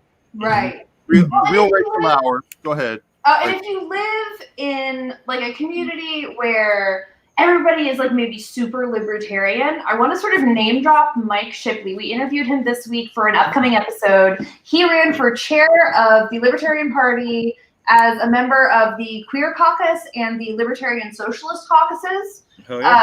And he has a lot of really good advice for things you can talk to people about, ways you can make like anarchy sort of more tangible, more palatable for people who are already kind of like anti-corporation. And it's not that hard to get people to be anti-corporation. Most people can point to multiple moments in their lives where giant companies made their lives concretely worse, right? So there are definitely ways, even if you live in a rural area, to do this work, to start changing hearts and minds. And if you ever want to know about any of that, like we actively teach it. You can reach out to me. You can reach out to anybody who's here with me right now. Like, we will help you figure it out. It is worth the effort. I wanna respond to this comment. I'm sorry, but I want to get this in because this is relevant. I just want to say some shit about this actually, because leftists are too attached to comfort. I'm just gonna throw that out there. When I wanted to have my first community farm, I had to live in a bare walls concrete building for months. Are y'all ready to do that? Let them know. That's what I'm talking. I'm not talking about fancy shit here. I'm not talking about fancy shit. Like, people think that they can't do this stuff. What you can't buy is like a beautiful farm in the valley or whatever. What you can buy with your friends all pooling together and forming a land trust is like a fucking derelict gas station or some shit like that. Okay. And that's not sexy. You're not excited by it. That doesn't sound like, oh, my comfortable apartment where I live. But that's the reality of some of this stuff. And leftists, I'm just gonna be real. If leftists wanna like get, and this isn't a call out, by the way, serious Tiberius. You're just getting me to go on a rant about this. Yeah. But like leftists are always, there's a lot of people that are all talk about like these revolutionary ideas and shit. If you're not willing to sleep in the mud, just don't fucking come at me with this stuff. Honestly, like, I'm getting really tired of all this talk of like, yeah, you're gonna be in the street, but then like I can't get people to seriously commit to these kind of ideas without them immediately like freaking out or shit. Like, well, dude, like what it is, I think, man, is just like, I think that Jonathan Smucker in Handbook for Radicals kind of talks about this a little bit. It's like left there. I mean, I might get canceled for saying this, but I'm sorry. There is no like we say the left, right? And we know what we mean. Off this cliff, let's go. Yo, we say the left, right? And we know what we mean, right? But like, to be real, there is no organized left in this country. Correct. Right? First of all, there's no organized left in this country, right? We do not have the power. We don't have the cultural power. We definitely don't have the political power, right?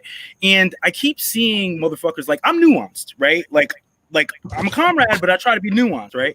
And I keep seeing people telling me that like somebody was like, fucking communists don't support U.S. politicians, right?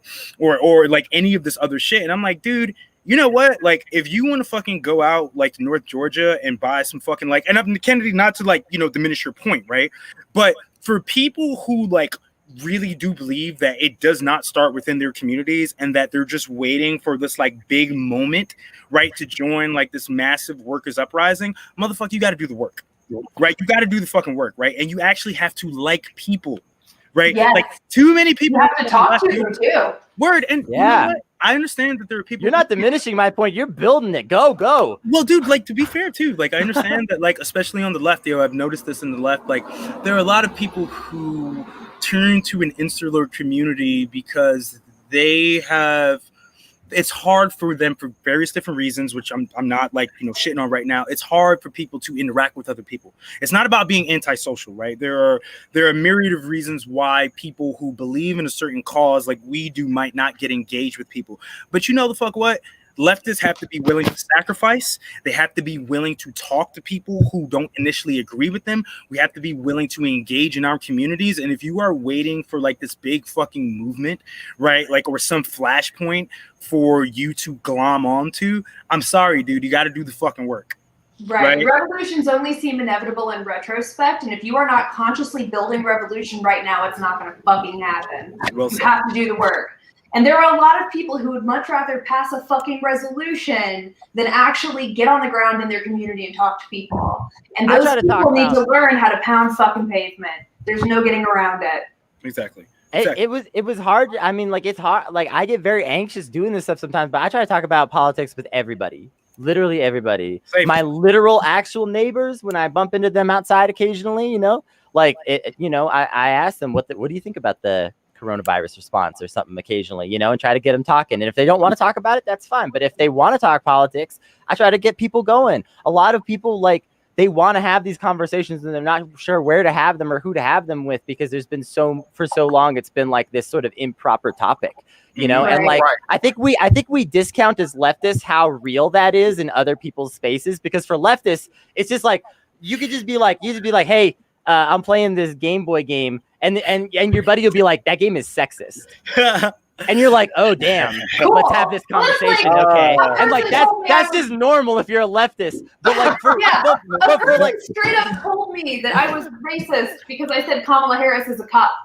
Bro, like I'm A white woman to boot. But I'm Man. just There's talking all about kinds normal. of weird conversations you have to be willing to have. I'm And not I'm talking bringing this about- around to a point. Like, we end up having a productive conversation by the end of it about, like, okay, but like, here are these other things that you have to take into consideration beyond just this person's racial demographics. And actually, this is a bigger, more complicated issue that immediately meets the eye if you're just looking at these like really superficial qualities about a candidate, right? And those conversations are really, really uncomfortable, right? When somebody says like, oh, you're being racist right now, that should set off some alarm bells. You should take that seriously. But also, if the reason they're saying you're being racist is because you acknowledge that Kamala Harris is a cop, that's a fight worth picking. You know? Yeah, and like y'all got me chain smoking right now, goddamn. Like, I don't already, but like, no, really, right? Like, Rachel, you're absolutely right. Like, I think that like liberals, you know, will like Yeah, the left- tenant power. well, liberals will be like, well, you know, like feel uncomfortable talking about race, like, honestly, right? Yeah. But dude, a lot of like the white left, man, and like I'm gonna fucking call out like Chapo right now, and a lot of these other fucking like, you know, white leftist spaces, media spaces. It's like you don't want to be told that maybe there is something missing in your analysis, right? Or even like men, like, you know, like people who identify as men, right? Like, or men like within the movement, right? Do not want to acknowledge like, you know, sexism or misogyny and like, or have these conversations. And it's like, dude, we are trying, let's all like acknowledge that we are trying to dismantle a I guess the word for it is like hierarchy, right? Like this nexus of oppression that existed way before any of us were born, right? And we can't take after like, you know, the liberal sort of like, well, I'm not going to talk about it, or I'm going to avoid it, or I'm going to put a token in front of you. Like, we got to be willing to engage that and talk about that within our own spaces if we truly want to build like an emancipatory movement. And I don't see that shit happening, dude. Like, I'm willing to feel uncomfortable, like if I know that my uncomfortability will lead to some sort of like more nuanced or more liberatory like worldview, right? Well, and a lot I know of for a fact every single person who is on this stream right now can in some capacity or another relate to the experience of having your identity challenged. Yeah. Right? Every single one of us on this pod experiences oppression. Real solidarity is being able to talk honestly and authentically about your confusions with someone else's oppression or your understandings of someone else's oppression, and receptive to hearing that person correct you when you're wrong and tell you when you're right, and like having these real authentic conversations where we understand that sometimes we're going to put our foot in our mouth, sometimes we're going to say something that's dick, sometimes we're going to completely miss something because we have privilege, and that's okay. You know, it's actually good. It's good to pull that out into the light and to confront that and to share that information with each other, because that's how we actually build real solidarity. It's not with like looking at somebody and saying, oh, you're winning in the oppression Olympics. It's looking at another human being and saying like, I have empathy for you and I am willing to really listen to you. And it's so much bigger. I think one of the problems, one of the hurdles that people face when trying to think about those modes of thinking is we are all like, we're kind of in a capitalist social mode. Like there's so many of our interactions in the way that we are trained to behave with people are like built around like, are we looking good? Are we looking bad? Even if you look at like stories, like movies or TV shows or whatever. And part of this is stories have mechanics and you can't like talk about a community event in real time like it's a whatever. But we see these scenes, these confrontations, and scenes have winners and losers. And our dialogue with people, we're trained to think of that as shit that has winners and losers. So we're so sensitive to not being the winner or loser in a conversation. And most of y'all, I mean, if you live in Atlanta, you know people whose entire identity is being seen to win conversations, and they are the ones that are like and go back and forth with over the period of fucking like a day because they have fucking endless energy to be petty. That is just part of social fear that manifests like, I can't be seen to lose a conversation or I won't have any value. So, yeah. Yeah. Well, and I mean, there is an aspect to which we are all doing marketing, right? We are marketing socialism right now by being charming and funny and attractive and having interesting conversations. Plus one, and also, getting canceled isn't really real. It's not actually that real. Like, people are still going to take you seriously afterwards, so long as you are not so much of an asshole that you alienate everybody you know in real life. Right. It's fine. You can come back from being wrong. Yeah. Yep. I mean, like I think, man, we just got to be like more. There is an interesting, and I mean, this might be controversial even saying this, but I was listening to this was like a year ago, a Current Affairs. They have a podcast. I was listening to an episode of it like a while ago, and they had an interesting conversation where they were talking about, should the left accept people who are, for religious reasons or otherwise, who are against abortion, right? Who are anti-abortion, right? And I might have a controversial opinion on this, man, but I don't assume that everybody, and this is coming from like just being like not even an organizer, but just a canvasser for the Democratic Party. I don't assume that everybody that I'm going to talk to is going to agree with me 100%, right? And I'm not saying that there are issues that I could be like, well, if you believe that, it's okay. Like, we'll still take you in. But I do think it's about like, all right, like, meeting people where they're at and then questioning them on like, problematic views, right? Like, well, why do you believe that, right? Instead of like coming at people as if they don't have any sort of like, reason for why they believe what they do. And it might be wrong. It might be wrong, but just sort of meeting people where they're at and be willing to take the time to explain like, okay, like why you might be anti-abortion because of your religious views, but do you understand that the lack of access, right, to preventative measures, right, harms working people who you claim to care so much about, right? Like it really is like this kind of like, I don't want to say that the left should be a broad tent. I do think that if you are a fucking landlord, you probably shouldn't be fucking chairman of any fucking socialist organization again. But at the same, you know what I'm saying? Like, yeah, but at the same fucking time, dude, it's like, are y'all just trying to build like an exclusive book club? Are you actually trying to like speak to people who believe in things that, I mean, they were led and taught to believe in for whatever fucking reason, yo? And Right. maybe, Can you or can you not empathize with your enemy? Alyssa, go ahead. sorry, let's go ahead. No. I'm sorry. I felt like Aaron was still talking, and then all of a sudden it's just my big ass on the screen. I'm always talking. I need shit. I mean, same here. So it's cool. I was almost like, look how quiet I'm being. I'm like a fucking different person right now. Anyways, but no, I mean, I agree with so much, and I forgot what I was gonna say, but it was talking about. Oh, okay, I got it. I think it is really hard for even the most, and I like to think of myself as somebody that's nuanced to a degree. I have some experience with some life things and shit, but like, I do think we have to come to this point of when we're moving forward, like, and we're building our communities where we're not just focusing on self-defense but community defense, and when we're doing these things, that we have to have kind of an understanding that we're not expecting assimilation, right? We're not redoing and I think that's where I get like, we have to be moving forward in a way that's different, and the only way, in my opinion, again, I could be wrong, and I'm opening this up to all of y'all, but one of maybe not the only, but one of the primary ways of doing that is by meeting people, essentially, not everybody, but in general, on average, play this on my cancel reel too, meeting people where they're at, because you're only going to figure out if they're worth talking to by figuring out where they're at and then working from there. And so then like something earlier we were talking about was like how, you know, you're not going to be struck by this moment. You're not going to have nope, there's not going to be a tiny little man that comes out of your garden and says, hello, I'm the tiny green man of the revolution. It is time to join us, my fellow friends, you know. I'm the socialist goblin. Yeah. I love that. And I did not take any hallucination. But we come back down to like, in order to build something, you have to have some materials. And also, you know, most fucking studies, and y'all know my reservations about, you know, the lens of research and where it goes when we're looking at things. But most of it shows that like the best way to build a community with people, it starts by having a common goal, right? You have that common goal.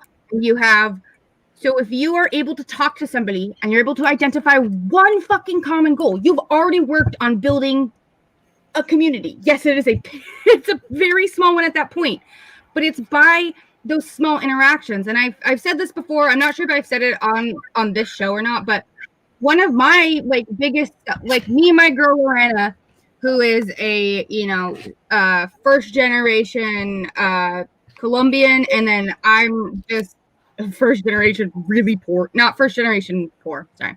I'm a first gen college student and also just was really poor.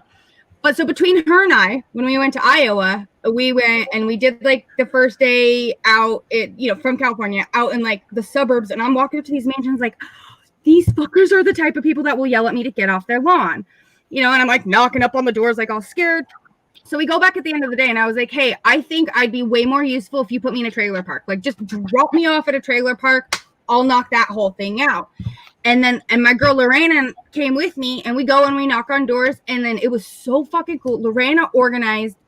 I mean, we worked together, but we ended up creating like a community within this community because we were able to realize what was going on with this specific community. They were being threatened by their landlord. They never talked to each other before. They didn't all know that they were experiencing the same thing.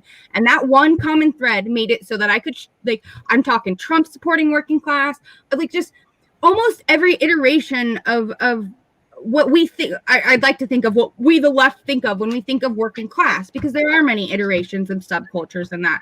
And so this long-winded tangent, big thing comes back down to like, in that moment, there was a couple times where I talked to some pretty shitty fucking Trump supporters. I won't even lie to you. Did you guys hear that sound? Yes. What was that? Are you okay? Okay. Oh no. He was a baby. Glad everybody heard that, because I was like, I'm gonna look so crazy. It's gonna ruin my whole point. That's what we fight for. What just happened just now for the young ones, man. To keep for the little ones, right? You know, and so I'll end it on this, which is just that I was able to, you know, talk and bind and meet so many different people, and we ended up having like this really big thing where those people ended up having like this big community gathering and are still building that community in Iowa to this day. I have nothing to do with it anymore at all, other than just being like, hey, you should talk to your neighbor. They also have a shitty landlord. And so that's why earlier I yelled workers' tenants' rights. But it also comes back down to like, I think we need to start positioning ourselves to think less about self-defense and more about community defense. So we have to think about these things in terms of how can we protect these communities. So like, I guess what I wanted to do is I wanted to take this idea of a community and be like, hey, even the tiniest little thing can start as a community. It's like a plant. It's like a flower. You have to water it. It has to have sunlight. And so that kind of just, I feel like, talks back onto what everybody else was saying, which is like, yes, sometimes you're going to say really stupid shit. Maybe it'll come out wrong. We've all been conditioned to think really shitty things because we live in a capitalist society. But you also won't be able to grow and build and learn if you don't engage with those things. And so if you're not thinking about how to protect yourself, but how to protect your community, you're a lot less likely to run into those issues. I can't wait to see this on my cancel reel. Okay. So all of this is all of this is about really sacrifices that we have to make. So we've been really talking about like physical sacrifices, but we're also talking sacrifices in our mentality, sacrifices in our approach to conflict, sacrifices in like, are we having like a social fear or a phobia that's keeping us from doing what we got to do, and we've got to like make sacrifices to confront that. So Rachel, what are some actual things that we can do to improve the way that we approach all of these socially tense or frictiony situations that we might want to do, but maybe we're like, oh, my life sucks, I don't have time, I don't have energy? What are some steps that we can take to become better at doing these things? Well, so the first and most important thing you can do is just learn how to be wrong gracefully. Learn how to hear when somebody says you're wrong for this and say, hey, I'm sorry, I'm listening. Tell me how I hurt you. The other part of that is, if you are the person who has been hurt, learn how to cultivate community with allies, or learn how to talk about these things yourself. If you cannot talk about something in a way that is empathetic and compassionate to the other person, you are not teaching them anything. Does that mean you should never be mean to somebody? No, of course. Sometimes you just need to get somebody to shut up, and then you should be mean to them. But when possible, understand that people are going to say things that bruise your ego. People are going to say things that hurt your feelings. You have to learn how to communicate that, and you have to learn how to hear that in a way that's constructive. We are so important thing. We are so doomed because the left is full of the most egomaniacal people you'll ever meet. Oh yeah, we got to get off Twitter. We got to get off Twitter is really what we're trying to say here. Yeah. Never. Well, speaking for myself. Change your community needs. Look at what is wrong in your community. See what you can do to help. If it's not a problem that directly affects you, find people it directly affects and just ask them, hey, what do you need? How can I help? And then when they tell you, fucking believe them. Rachel, grant those motherfuckers some agency and humanity by recognizing that they are clearly capable of fucking identifying what they need, and that yes, it's helpful to be an ally. Maybe I'm asking you specifically, but I'm also like, I do have people coming into like the fucking homeless camps where they're like, maybe if you had a porta potty, you wouldn't be homeless and shitty, and you're like, so there's a lot to unpack there. Yeah, there is. And I mean, I don't think people come into these beliefs on purpose. We are products of our environments, and eventually we learn narratives complicated enough that we are able to project them into the future onto ourselves. And that takes like 30 fucking years to figure out how to do. So, don't hold it against people when they can't do this yet. That being said, speaking of things that the community needs, and in this case, my immediate family, is actually time for me to start. Yeah, I was going to say, I know your schedule. I was literally about to throw it to you. I was going to say, I know your schedule well enough that I know that time. So, Rachel, you want to plug yourself? Any other final thoughts? Yeah, absolutely. I am Rachel at Reach Rachel Con on Twitter, Rachel Con on Facebook. I am public. You can find me anywhere. Big thank you to Alyssa and Aaron. Y'all are fabulous. We always love having you on. I always love talking with you. Anytime I see your faces pop up, I'm like, oh, yay. This will be a good episode. You see me. It is, right? I'm like, oh, good. We got even more smart people than usual. Brandon Kennedy, I would walk through fire for both of you. And I'll talk to y'all tomorrow. All right. Later, Rachel. Thank you. Oh shit! So you're not Bananity anymore. This is really fucking disappointing. This is the only high point in my day. An hour and a half under the banana is not like that's community defense, motherfucker. No, I'm just kidding. You were talking about sacrifice. Will you sacrifice 2 hours dressed as a banana? Back on. You gotta give me more incentive is the problem. I realize now too that I'm like in California sweating profusely, and that nobody else is in that, and that I'm hot. No, I'm in New Mexico. It's like 97 degrees. That's why I took the banana off. New Mexico is a very specific butthole. My girl moved to Albuquerque. Married there was a whole scandal. She just called me. She's like, I need you to come pick me up. He chopped up my dildo. Wow. I'll be right there. Damn. So I flew out there. I had to pack up a big ass U-Haul, and then I went to go drive it back to where I live. and they had shut down like almost all of the major freeways, and I had to take this like giant pass over. And I had just gone to Titties. I don't know how you say that strip club, but I had just gone to that strip club. Yeah, I love that place. I have a good friend there. Anyways, I'm just putting myself on blast right now. But yeah, so when I said drop me off in the trailer park, I really meant it. Yeah, TD's is like. Well, I can't believe somebody who doesn't live here knows what that place is. It's very. It's not a place that outsiders go to. I said a very specific butthole. Did I not? I thought I made it abundantly clear. Look, New Mexico. There's a lot of great stuff here, but TD's not it. Not it. Yeah. On a serious note, though, y'all got the most beautiful overpasses I've ever seen in my life. Like, What, in Atlanta? no, in Albuquerque. In Albuquerque, New Mexico. Yeah. No, Yeah, but this is this weird thing that people don't. If they haven't been here, they don't know. But like the roads here are actually like painted, a lot of them and stuff, and like have all this. It's like really nice. But don't go to TD's. Don't do that. Don't put yourself through that. No, I'll be going there. No, I'm good. If I ever go to New Mexico, I will avoid that place. Thank you. Yeah, we was in New Jersey and stole all my shit there. I had all my shit jacked. It was rough, but it was fun. So let's quickly, like, I want to go back to this whole discussion about buying the land, because I thought that was very interesting, and I think there's some untouched on discussion there. Where you buy land is important, like where you purchase and what you want to be. So when you were talking a lot about like you're buying a fixer-upper and that is hard and you've got to put your ass into that, it's also comfort in terms of your location, like how close you want to be to a Walmart, how much you want to drive, how much you want to be like more self-sufficient,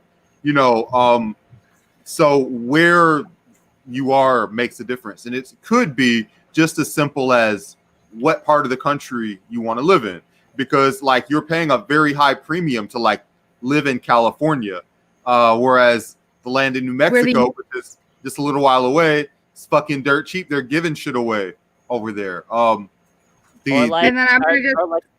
you willing to move to an apocalypse neighborhood in Detroit? Because I know some leftists who did that and it actually worked out great for them. They literally bought a whole block for like $10,000. Gentrification and colonizing in like a new form. The thing is, it's like obvious. Wait, Alyssa, go ahead. Go ahead. Okay, Alyssa. This is where I get uncomfortable. For those of you who couldn't tell yet, I am a white person.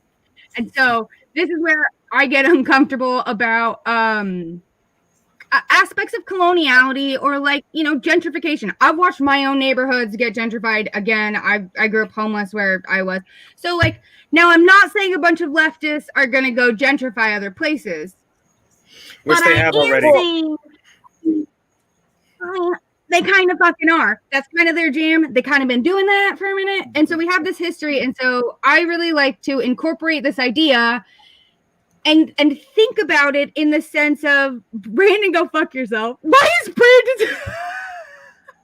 Sorry, my screen is fucking glitching right now, all right, maybe? All right, you're good. Okay. No, go ahead. If you have something else to say, I don't know if you guys are still there, but I love you all. If something happened, I hope nothing horrible happened. Well, I just want to like put this out there as a thought. Let's talk about gentrification. Yes, exactly. I want to get everybody's thoughts on this. What I think is good to ask ourselves occasionally, stop and ask ourselves, what is gentrification? Is anybody like fixing their house gentrification? Is any business that looks nice gentrification? Because I feel like there has been this tendency, as like we've all gotten more upset about gentrification, for people to look at things a certain way and say, wow, we can't improve anything anymore, or it's gentrification. What gentrification means is that they're making these improvements for the purposes of somebody who is not a part of the community and will not give back to the community, right? Exactly. So like when you have a business that like comes into your community and like pushes out like a locally owned business, and then like the new owner of that business is somebody who like lives outside the city, maybe lives outside the state, or even if they live in town, they live in the rich part of town. They don't live in the part of town where their business is, the bohemian part of town that people like to like visit. They live in the ritzy part of town. And like that's gentrification, right? Mm-hmm. But like on the other hand, like I think, if people are out there like worried, like, am I gonna be a gentrifier, which is real? I think that, like, to me, it's like you just got to make sure that what you're doing is for the community. You just got to make sure that what you're doing gives back to the people around you. You need to go involve yourself with the people that are already there somewhat, and like talk to them and like be good to people that are already there, and not just be like, I'm gonna hire you guys for $7 an hour, and the profits go to me, and I live in the Heights, and I never come down here. Yeah, you know whether you're being like a landlord somewhere, but like this is a situation. Well, go ahead, Brandon. Go ahead, Brandon. Where you live, and I was kind of starting to make this point. There's a lot of areas where land is not expensive.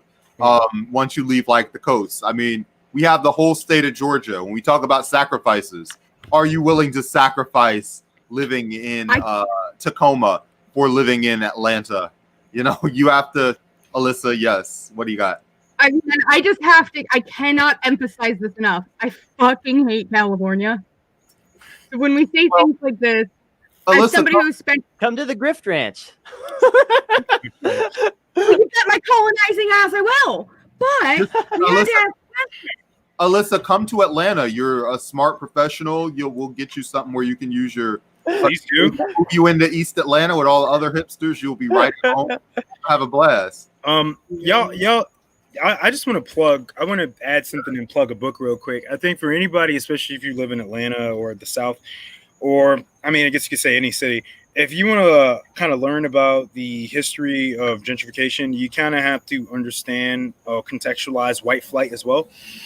This is like, like white folk like moving out of the out of the suburbs, sort of, or out of the cities into the suburbs, or even into the exurbs, I guess, right? And like, y'all, I have to stress this, man. Like, this is why fucking like historical materialism, dialectical materialism, like as tenets of Marxism, is really important to understand these like, social economic processes. Like Kennedy, like you were saying, right? Like not so much on the question of like what makes someone a gentrifier, but what is gentrification? It is literally rooted in materialism and an aesthetic and material change, disinvestment to reinvestment in previously unthought of communities, right? Or previously like dispossessed, disadvantaged communities, right? So like I want to see, like when I was working with the Housing Justice League in Atlanta, we had this, when we were working on we had this project Beltline for All, where we were trying to inform residents living near or around the Beltline. And if you're not from Atlanta, the Beltline is essentially a ring, a circle that will go around the city, which hasn't been finished yet. Supposedly supposed to be finished by 2030, but it will include like public transportation, supposedly, green spaces, affordable housing, which they have not met their goal, even like hardly met their goal with the amount of affordable housing units they're supposed to put up. Right. And when we would go out and talk to people, man, like we would say we want development without displacement, right? Like I want to see like previously disinvested communities, I want to see them invested in, but not for the benefit of some PMC that's professional managerial class, right? Or for, real estate, like, fucking tycoons, right? Like gentrification is a process of materialism and also like aestheticism. Right. So we have to realize this, like if you are, and Kennedy, to your point too, right? Like if you are moving into a neighborhood because you're taking advantage of, lower property taxes or whatever that is, right? If you do make an effort to engage in some sort of mutual aid, like, dude, even if it's to like be like, hey, I'm your new neighbor, right? Like, you want to sit on my porch and chat? How long have you been living here, right? You can come over anytime, anything that you need, right? Especially to residents who've been living in these neighborhoods for a long time, who have houses like not, they don't rent. It's in their name that have been passed down from family members, right? Like it's about like engaging with the community in good faith and not assuming that you're going to move into a community and remake it into your own like petite bourgeois image. Right. So again, fucking materialism, y'all. Like, fucking be a Marxist. What the fuck you waiting for, yo? Like, straight up. I'm just saying. Kennedy, go ahead. How can you identify a gentrifier? You've never met them. Yeah. Just like literally, I've never met any of the people putting in these like fucking Asian fusion taco shops or whatever. Like no, because all the businesses are for their kids. Like their daughter runs the cupcake store Yeah, you'll meet their fucking shithead nephew. Yeah, you'll never, But I just want to say, okay, you'll like never meet daddy. You'll never meet daddy. All right. I just want to say, in terms of like investing in communities, there are ways to invest in communities that are anti-gentrification, and this is something I don't feel like the left talks about enough. Is that like, so here's the thing. Let's talk about property devaluation for a second. Let's do it. So here's Let's do it. part of how gentrification works is through property devaluation. And unfortunately, I feel like a lot of us on the left have been tricked into thinking that like participating in like fixing these things up is bad, or like things like that. But like when your neighborhood gets devalued by these fucking speculative investors who are sort of like watching over your shoulder, like, you know, they've got like the heat gun on you basically, and they're just waiting for you to wilt. That, you know, that's a problem. Okay. And so if we as leftists could invest in things that could take these properties and fix them up and do things to like make them nice, but for the community, not for some outside investor, but for like the people there, then like that gets us away from these property devaluation issues where like this is an intentional pressure that they're putting on us. And like if we're not doing anything to fight it, then like we're going to continue to see, oh, that lovely historic house where you used to hang out and party with your friends. Now it's a fucking coffee shop. And you know, like that's just going to keep happening. So like, we have to like think about this kind of stuff in terms of like, if we had leftist orgs that were doing more like actually like, let's go around and fix up devalued properties that belong to people that we trust in the community, whether it's a house, like somebody just lives here and they're an older person and their house is falling apart, like, or if it's something like where it's like a business and like there's ability to like help them try to get like things on track to like, make sure that they don't fall out of code. Because like I read this shit, they just did this. This was just in the paper here, and this will be the last thing I say before I toss it off. This was just in the paper here. They were bragging about 5 crime-ridden properties in Albuquerque, being demolished by the city. These properties had consistently failed to meet code and had been given ample opportunity and all that stuff. That's how the article reads, right? A lot of these were places where very disadvantaged people like hung out and had spaces and things of that nature. Like, this is not a victory. The idea that this is like, oh, we're reducing crime. You're reducing some teenagers smoking joints in a parking lot. You know, like you're not reducing fucking anything real. This is how they make gentrification sound good, is through shit like this, where this article comes out and it says, oh, we're improving the city. Yeah. And everybody who like lives in an area that faces gentrification knows this. I live in West Atlanta. It's one of the gentrification hotspots, and everybody literally knows. Everybody knows the difference between somebody that is there as an investment and just like a hipster that lives there. Like a lot of neighborhoods in West Atlanta have like, oh, there's like one white person that lives there, and they're like a beatnik or whatever, and they just live there. Like there's not like a fucking protest is being organized outside their fucking house, dude. Some people take the shit weirdly, but as we were talking about fucking sacrifices, and talking about, you know, moving to a different neighborhood being the sacrifice, fucking move to fucking Bama, Atlanta, South Carolina, North Carolina, Tennessee. Like the internet, you can post from anywhere, and I know that's y'all's only hobby is fucking posting and playing Xbox anyway. Fucking Xbox Live will communicate from Bama. I swear to God, it will. Postmates will still deliver. All this other heathen bourgeois bullshit. Like you live in any fucking metropolitan area, the shit's all the same. My goodness. Yeah. I mean, like again, man, like I really do want to plug that book to people, White Flight by Kevin Cruz, because I mean he specifically talks about gentrification within Atlanta and it's the history of that. But like, you know, at the end of the day, man, if you don't have an analysis, right, that understands like the dispossession and reinvestment within communities and your role within that, if you don't have that kind of understanding, you're just going to be a gentrifier, right? You're going to be someone, and that's the parallel between like settler colonialism and I guess gentrification as well that I've like found really interesting, especially because like the tables have been turned where it's like a bunch of like white liberals or like just liberals who believe that like, you know, they sense the value of kind of glomming on to some working class aesthetic. Like for people that don't live in Atlanta, Ponce City Market, you know, is like this big fucking like building, whatever, that has like stores and like restaurants or like little shops that you can't even like afford shit in, right? If you're someone like me. But at the bottom floor, they have a train engine. And what I've come to find out was that used to be a factory, right? For manufacturing like parts, you know, and they have this engine of a train there when you walk in, and it's sort of supposed to be like cool and shit. But unless you understand like how that land was taken and stolen, you really can't appreciate any sort of like emancipatory politics, right? Like even to connect this to like Black Lives Matter, right? Like we know that when neighborhoods become gentrified, we see heavier police presence in these neighborhoods. Right. You know, and like without making that, and that's like the settler colonialist, like sort of like, I guess like parallel, is that people were sent out west specifically and sent to colonize like other spaces, like poor like white ethnics as a buffer for like capitalist interests, right? And if you are a gentrifier, you are a buffer for capitalist interests.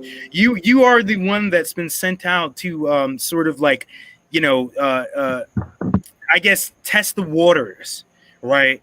And to kind of infiltrate and remake these communities. And you got to understand that history, man. You really, really do. Yeah. I'm Yeah. gonna make a joke in right now. What do you But got? the opportunity has presented itself.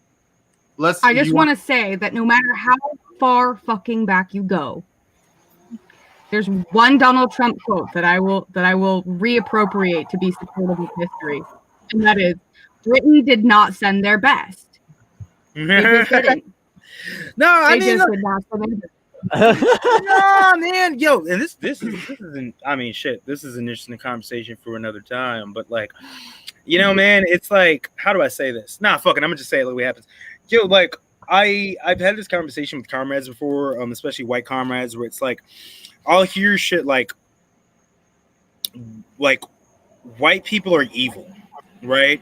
Oh. Or like white people are like, and I'm not even gonna like entertain you know, those thoughts and like whatever, but it's just this idea of like, if you have a materialist understanding and understand that a lot, but the colonizers who came here were, one, escaping religious persecution, and two, were constrained like in Europe through like enclosure and through, you know, an aristocracy, and that they came here to seek, you know, like opportunity through land expansion, right?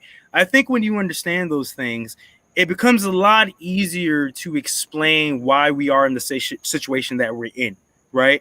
And not to excuse anyone or like, you know, and or anybody in the past or anything like that. But I mean, if you are someone who is moving into a new neighborhood and you feel a little bit of even as a leftist or progressive, quote unquote, and you feel a little bit of like tension and you feel maybe uncomfortable, or you feel a little bit like, I don't really know what I'm doing here, just keep in kind of mind that history and ways that you can like amend, right?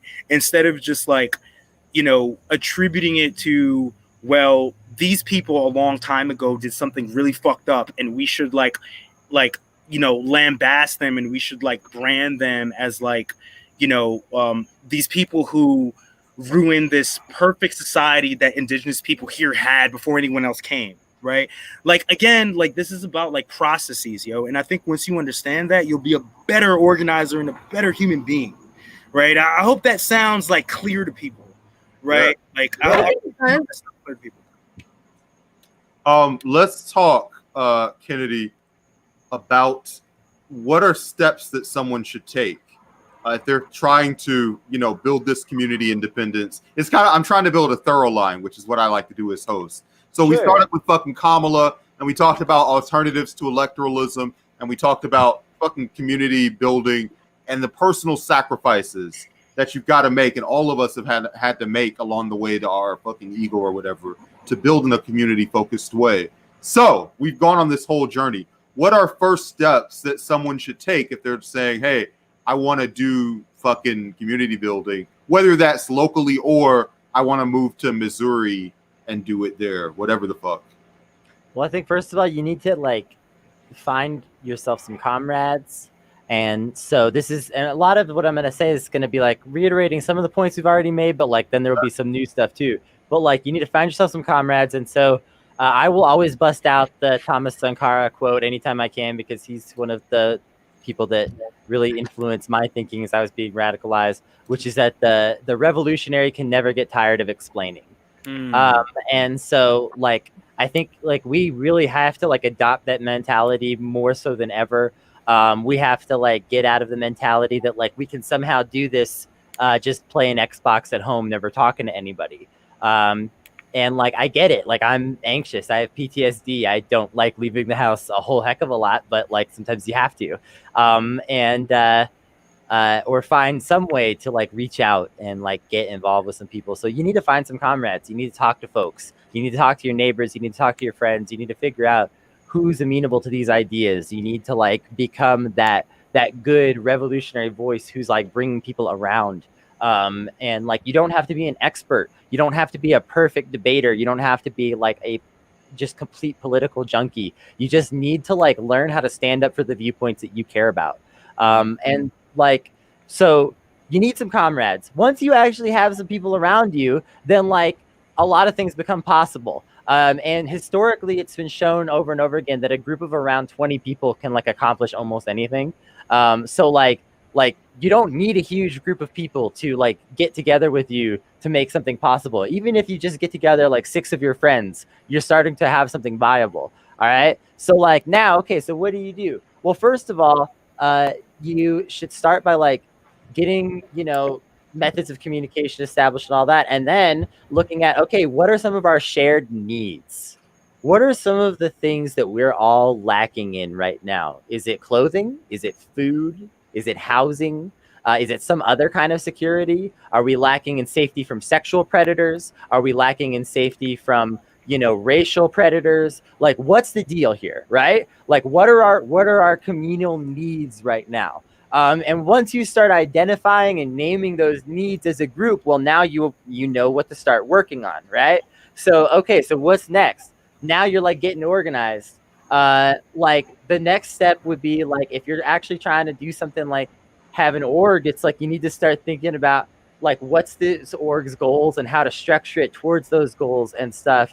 And if you're thinking about doing something like buying a community piece of land, it's basically the same thing. You just need to think about like structural stuff and work on that and make sure everybody's kind of on the same page. And then here's the deal, folks. Here's where it really gets. This is what Brandon really wants me to say. I already know. So here's all once you have that like a dozen of your friends that are all like committed to this cause, and you've met and you've agreed on your needs and you're organized and like you like have some shared vision and shared understandings, then like I'm just gonna tell y'all, it is not hard to get a land trust going. And if everybody, all of your dozen people can pitch in $500, $1,000, you can buy a derelict piece of property and make it your community space. And similarly, even if you're not interested in land, that like small amount of like everybody just pitching in some money that's helping to organize this applies. And also, if y'all just really cannot like I cannot give any money to these causes personally, there are ways to fundraise as groups. That you cannot really do alone unless you're just like an expert fundraiser. And like, if you probably already work for the DNC, and that's great for you. But like, if you're not an expert fundraiser, that's okay. But if a dozen people get together and work on a fundraiser, that fundraiser has a really high chance of success a lot of the time, like just by the sheer number of people bringing together their talents, resources, time, and ideas. So like, there are ways to raise like relatively small amounts of money to accomplish community projects. And I think a lot of people like have been like struggling to really like figure out how to bridge this gap. But I know a lot of leftists have this idea already in their mind a little bit that like we can work together and accomplish bigger things. We could do mutual aid. We can do this stuff.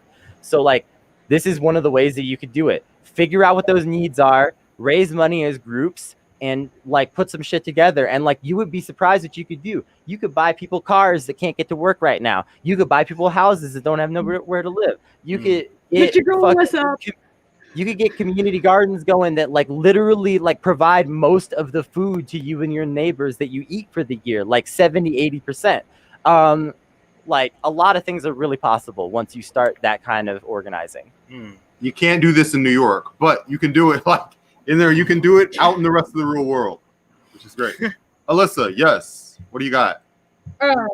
Totally. I wanted to say, first and foremost, too, if for any reason you're discouraged by the massive amount of shit we just told you guys to do throughout the 2 hours that you've been on here with us.